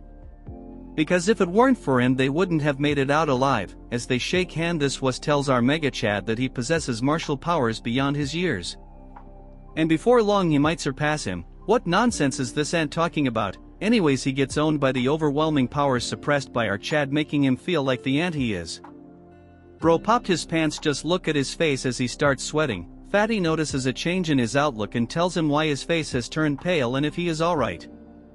Since Ant has to stay all strong and whatnot, he tells him that it's because he is reluctant to leave. With a shivering voice he tells Fatty that they should go back to their sect. What he saw was not an illusion, but it's hard to believe that a human can possess such power. It might just be a guess, but Gen Z uncle thinks that the rise of the Tang clan might not be because of the family head but our Chad Yeon-myeong. As they leave, my wife tells everyone that the motto of the clan is that they will repay kindness twofold and grudges tenfolds. This is the rules that the main family values loyalty above all. Since they have agreed to assist the Fatsos' sect, they must face the battle together. And because of the vigor and beauty of my wife they get pumped up. I married her. In this episode's jokes apart, the group of pigs that are still in the clan are having a hard time contemplating the situation they are in. From the look of it, these losers will try to kill Yeon-myeong or cause a problem for the Tang clan. With everything set in place, she wishes them good fortune in their battle. Later that day, Ijin hand over our Chad a full stock of energy drinks, I mean the fiery poison. Ijin is curious why he always carries this poison only, since there are many other poisons. Yeon-myeong tells her that it's because he is familiar with it and there's no poison like it. Basically what he means is that this is Yeon-myeong's favorite flavor. He bids her farewell since his companions are waiting. She is chilled because it's him, but he gotta make it out alive. Out of nowhere, Snakey manifests itself, getting curious as it is hard to believe if he is really as young as he says. Yeon-myeong asks it what's with a question like this out of the blue. Snakey explains that it is hard to believe that someone his age could possess such martial prowess. Now Snakey starts blabbering nonsense how our Chad has surpassed many veteran martial artists who have roamed the martial world for decades.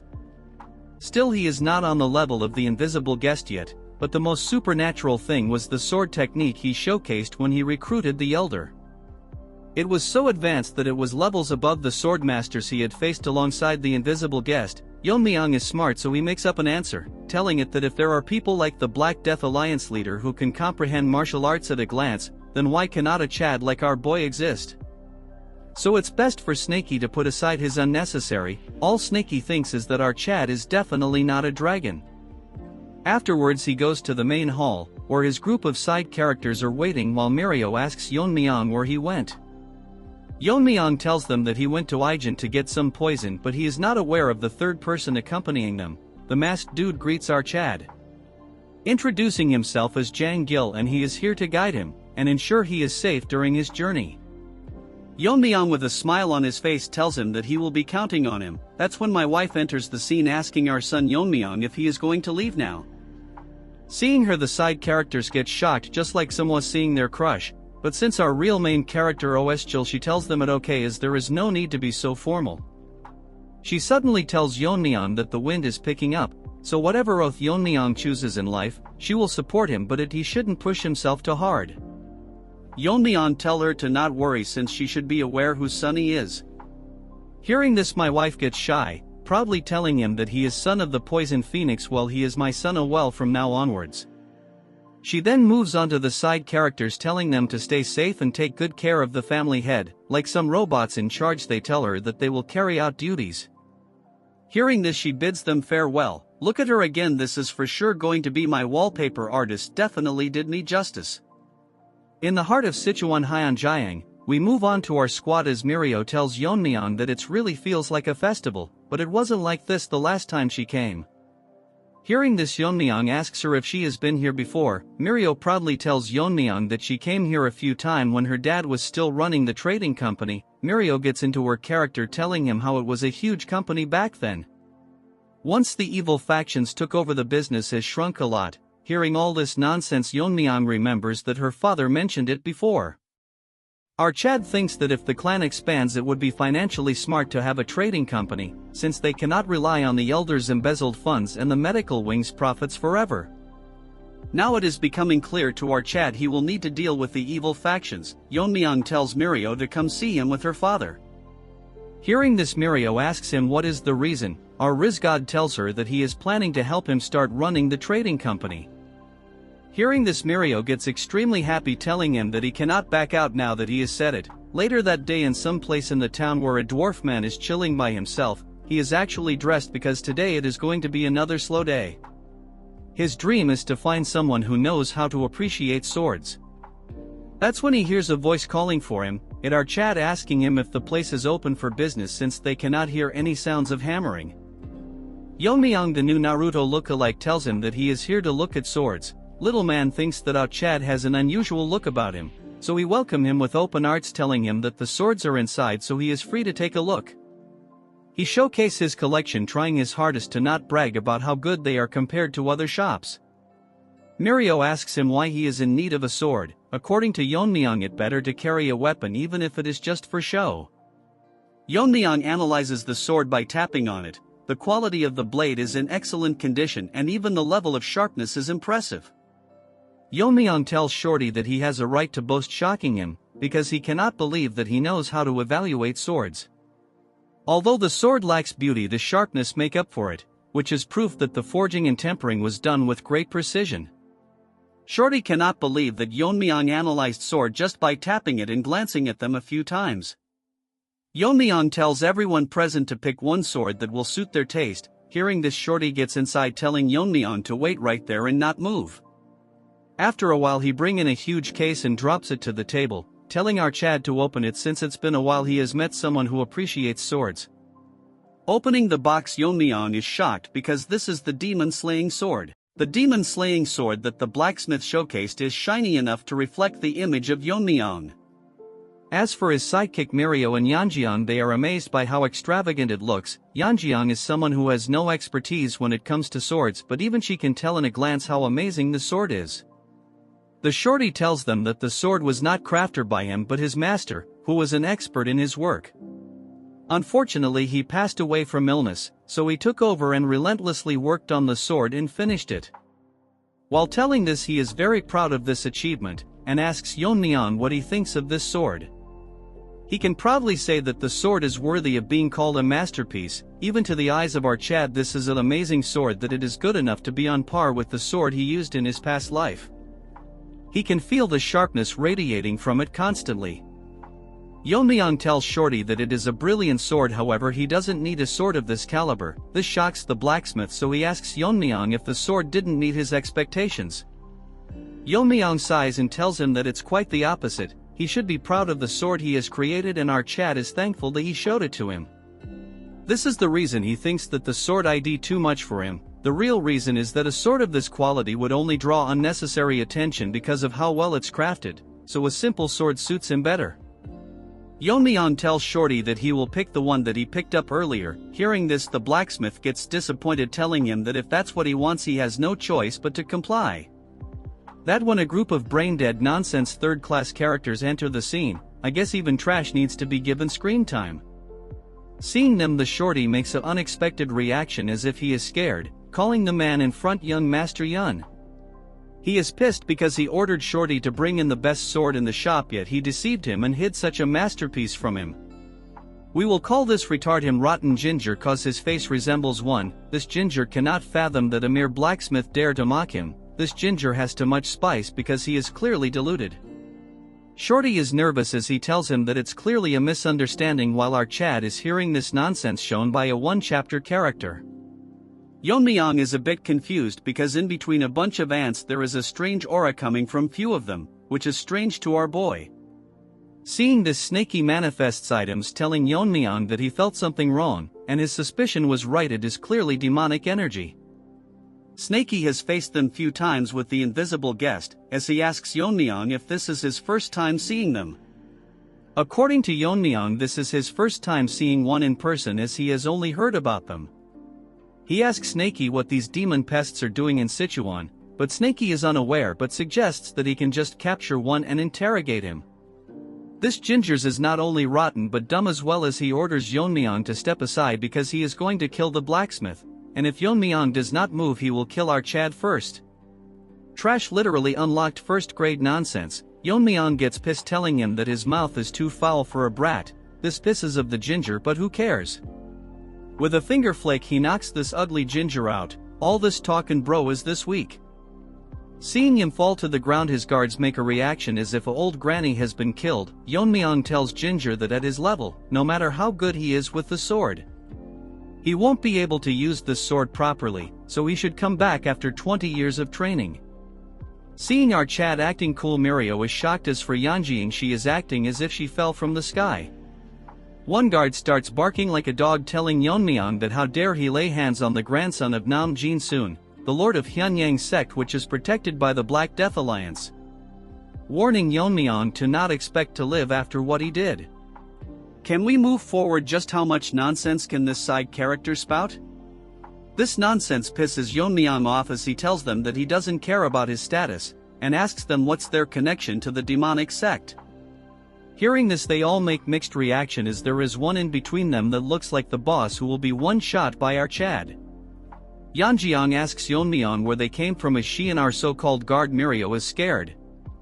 We then move on to the ginger as he looks back nervously. This third-rate copy of Bae in this he is something, as he is angry that Yeon-myeong called their sect with a slur, and if our Chad doesn't value his life. The guards tells this was to stay behind them, but instead their head goes flying around. Seeing them dead, the ginger now loses all its flavor, falling to the ground. Many demonic soldiers pop up from the ground as the leader tells them that from now onward they, the Heavenly Moon Brigade, will be taking care of this ginger. The rest of his previous guards gets killed. The ugly punk is amazed by the fact that Yeon-myeong saw through their concealment that was perfect.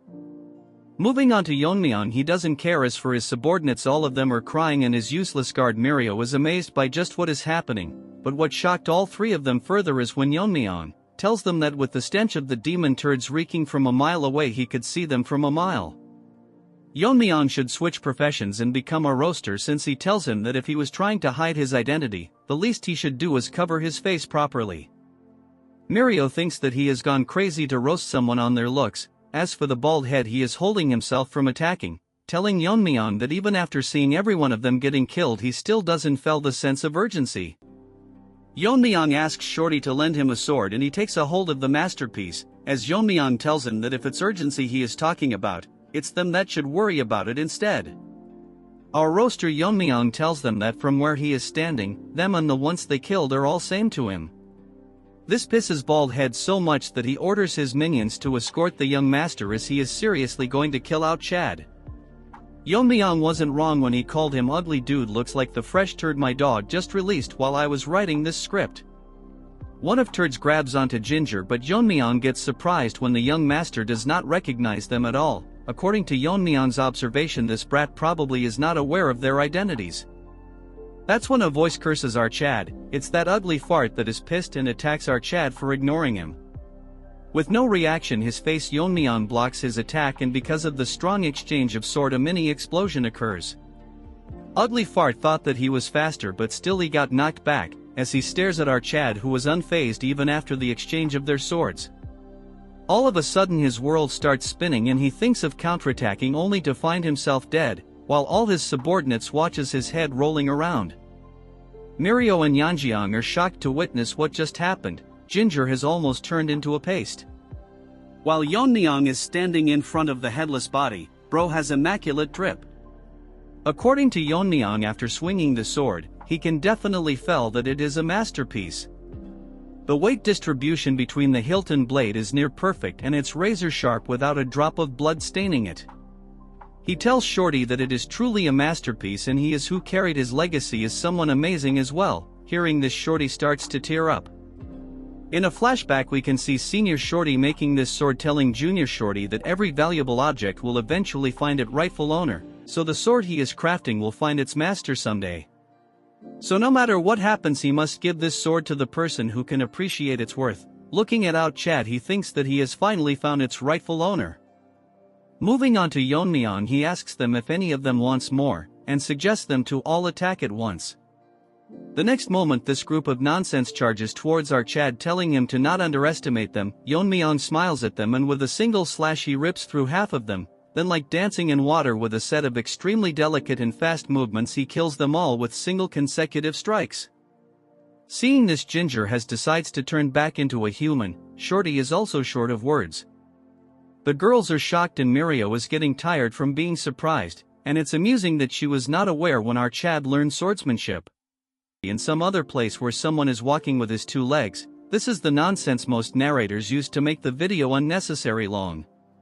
The person who is walking thought to himself that everything is going smoothly and effortlessly. This pizza face thinks to himself that the losers from the Black Death Alliance, bastards, is completely unaware that he is from the heavenly demon divine cult.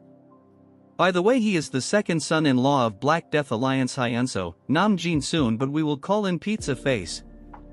Blood is so delusional that he thinks about how his son has the talent befitting the bloodline of the Yun family. This pizza face with no sauce is so proud that he thinks that among his peers there is no one who can match him.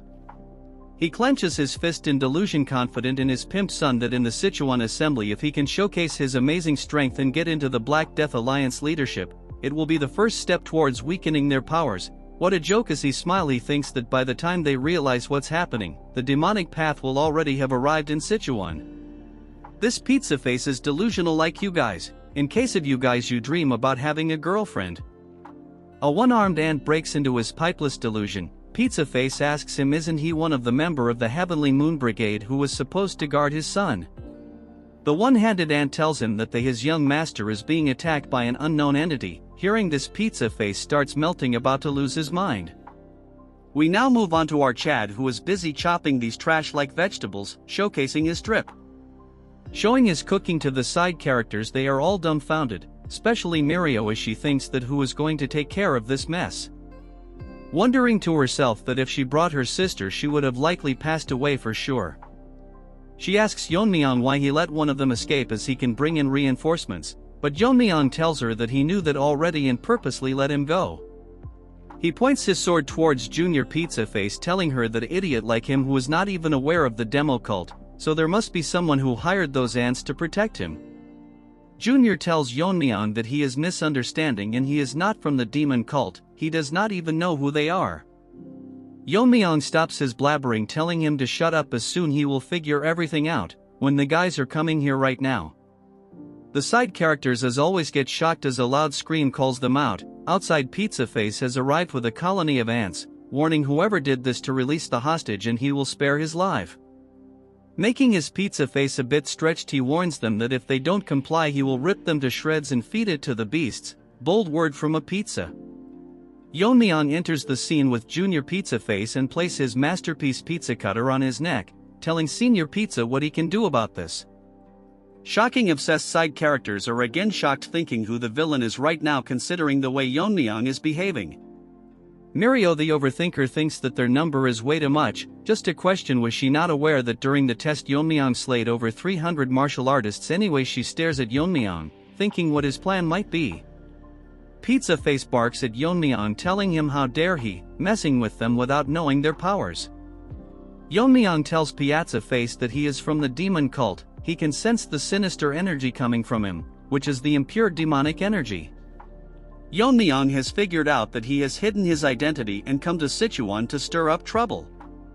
He activates his heaven obliterating eye, telling him that the Black Death Alliance most likely is not aware of this, because they won't let it slide if they found this out. Hearing this, Pizza Face starts melting as if he is put in an oven, thinking to himself how Yeon-myeong recognized the suppressed demonic energy. What's more surprising is the fact that our Chad is unharmed after facing the Heavenly Ant Brigade. Pizza Face clenches his teeth, thinking that Yeon-myeong is very dangerous, so he uses the name of his family and commands the Heavenly Moon Brigade to use the reverse blood demonic technique. Hearing this, Mirio and family get shocked. They are going to suffer from trauma by how many times they got shocked. She tells them that the reverse blood demonic technique, it is the technique the Heavenly Brilliance pervert used when he invaded the Tang family. The ant starts burning in fury, looking like carrots. Hearing the family name, Yeon-myeong asks him if they are related to Heavenly Pervert. Pizza Face tells him if that's all he has to say before he dies, I can guarantee the next scene is one of the most badass scenes in Manhwa, almost close to Northern Blade actions. Yeon-myeong tells him that he has no personal grudge against him, but his family destroyed something that's his. Hearing this, Pizza Face has evolved to Pizza Turd, laughing and telling our Chad that his brother has destroyed everything, the Jaegal family, the Myeong family and even the Tang family. Hearing this, Mirio gets angry, ready to her killed and be a burden, but Yeon-myeong stops her, because if they intervene they will only end up getting themselves killed. So right now they have no choice but to trust our Chad. Pizza Face orders Evolved Chicken Wings Army to kill our Chad. Snaky manifests himself, telling Yeon-myeong that they look pretty fired up and if he has any plan. Yeon-myeong activates protagonist's Riz. Just wait for the next scene. He gets into position and says the word eliminate, swing his sword and the entire world becomes colorless as the army charges him. What a masterpieces! In the next moment the world is painted red and every single one of gets sliced in half except Pizza Face. The side characters does their regular drill, becoming shocked, staring at the painting our Chad drew with blood. Moving on to Pizza Face, he thinks this is impossible when all 70 of the ants were using the reverse blood demonic technique. Even a master at the peak realm would not be this overwhelmingly strong. This is just like what happened at the cult. In a flashback, when Pizza Face was still uncooked, he witnessed the left guardian of the demon cult and the right guardian of the demonic cult beaten to pulp, and this concluded the invitation ceremony of the vice leader of the Heavenly Demon Church. The victor was the Heavenly Pervert. Bro thinks he has Riz that he never wears clothes, lifeless noob with a pea-sized machine. His brother, whose martial prowess which overwhelmed the left and right guardian at their peaks, the overwhelming pressure he is feeling is one that he has not felt from anyone since that day.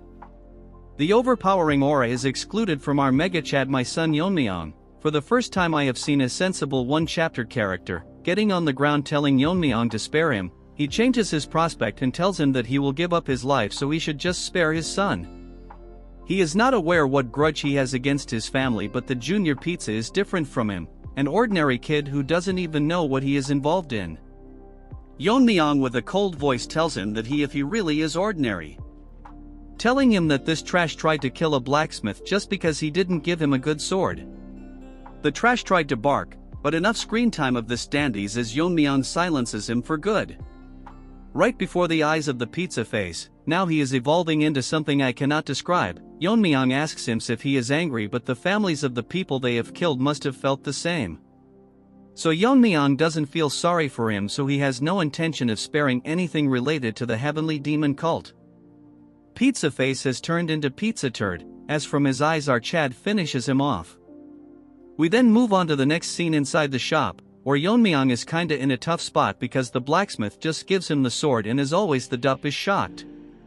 Shorty tells him that he weren't here, he would probably be dead, so he should consider this sword as a payment. He gets emotional, telling Yeon-myeong that his master wanted a rightful owner for this sword, so he should be satisfied even if it is given away. Yeon-myeong is getting shy and the two reacting puppies are cheering him, congratulating him. Yeon-myeong decides to take the sword. Just look at that troll's face, he tells Shorty to give him a scabbard because of how flashy the sword is. Snakey manifests himself, thinking that Yeon-myeong is much more impressive than he thought, for a Tang family member to use a sword like that.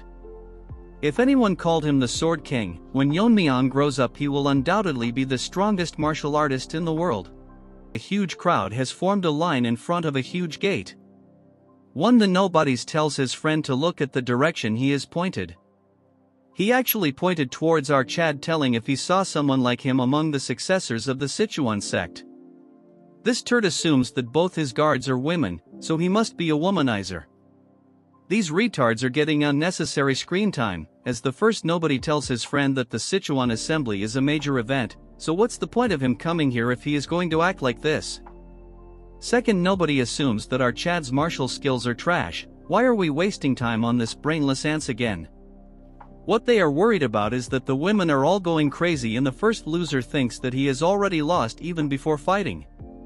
Our Chad has such good looks that even the judges think to themselves that they have seen many young martial artists, but none of them can match our Chad when it comes to looks. One of them asks our boy which clan or sect he is from. Hearing the name the Tang clan, they both gets nervous and shocked as our Chad intercedes himself as Tang Yeon-myeong, the young master of the Sichuan Tang family. We now move on to some other place where the half-naked turd that is set on killing our Chad. She is informed that Yeon-myeong has registered his name on the participant list early this morning, and then he went straight to his quarters. She smirks, thinking to herself that it's alright for our Chad to rest for now, since she will kills our Chad and avenge our grudge.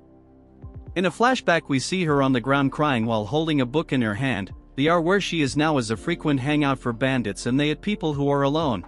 Thankfully she was saved by Senior Ant. This was the first time she met him.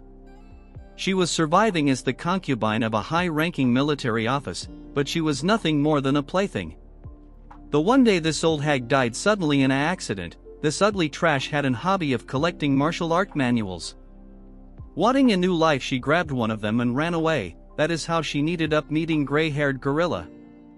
After a while he taught her martial arts and they grew close to each other. He was originally from the Wudong sect and they instilled the basics to defend herself.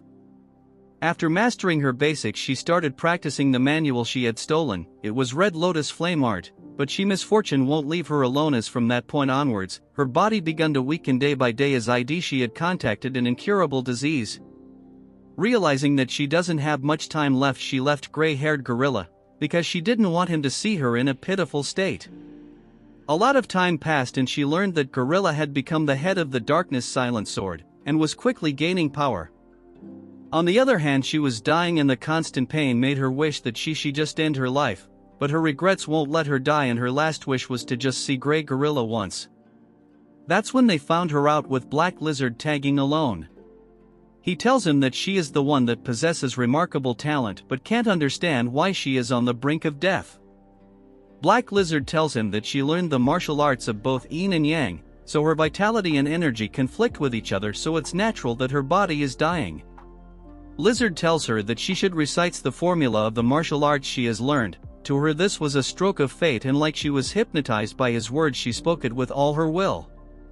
After listening to the entire formula, Lizard took less than half an hour and created a new version of the Red Lotus Flame Art. She was shocked that he altered it in such a way that a woman could use it with her yang energy. He tells her that if she reaches a high level the accumulated internal injuries will naturally heal, so she should just keep practicing. The person who saved her was no one other than the Black Death Alliance leader who ruled over Sichuan. To show her loyalty for saving her life, she established the Transforming Heart sect and joined the Black Death Alliance. Since Gorilla was also a part of the Black Death Alliance, she thought that she could rekindle their old relationship. He clearly rejected her, telling her that he found her because of her talent and not for any other reason, so she shouldn't get caught in old feeling anymore. He had drifted far away from than she has imagined, but she cannot blame him since she left him first.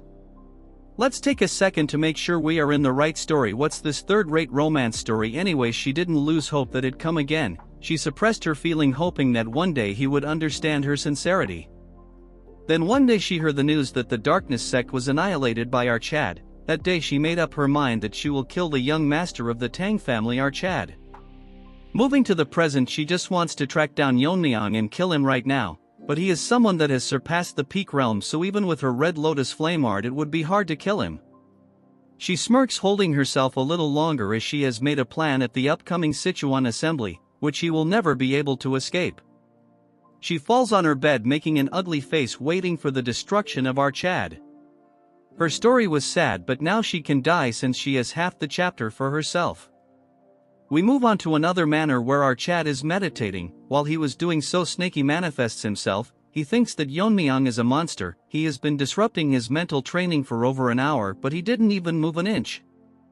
It is hard to believe that it is the focus of a kid. He would believe that if it was an old master who had rejuvenated. He cannot figure out what exactly he is doing.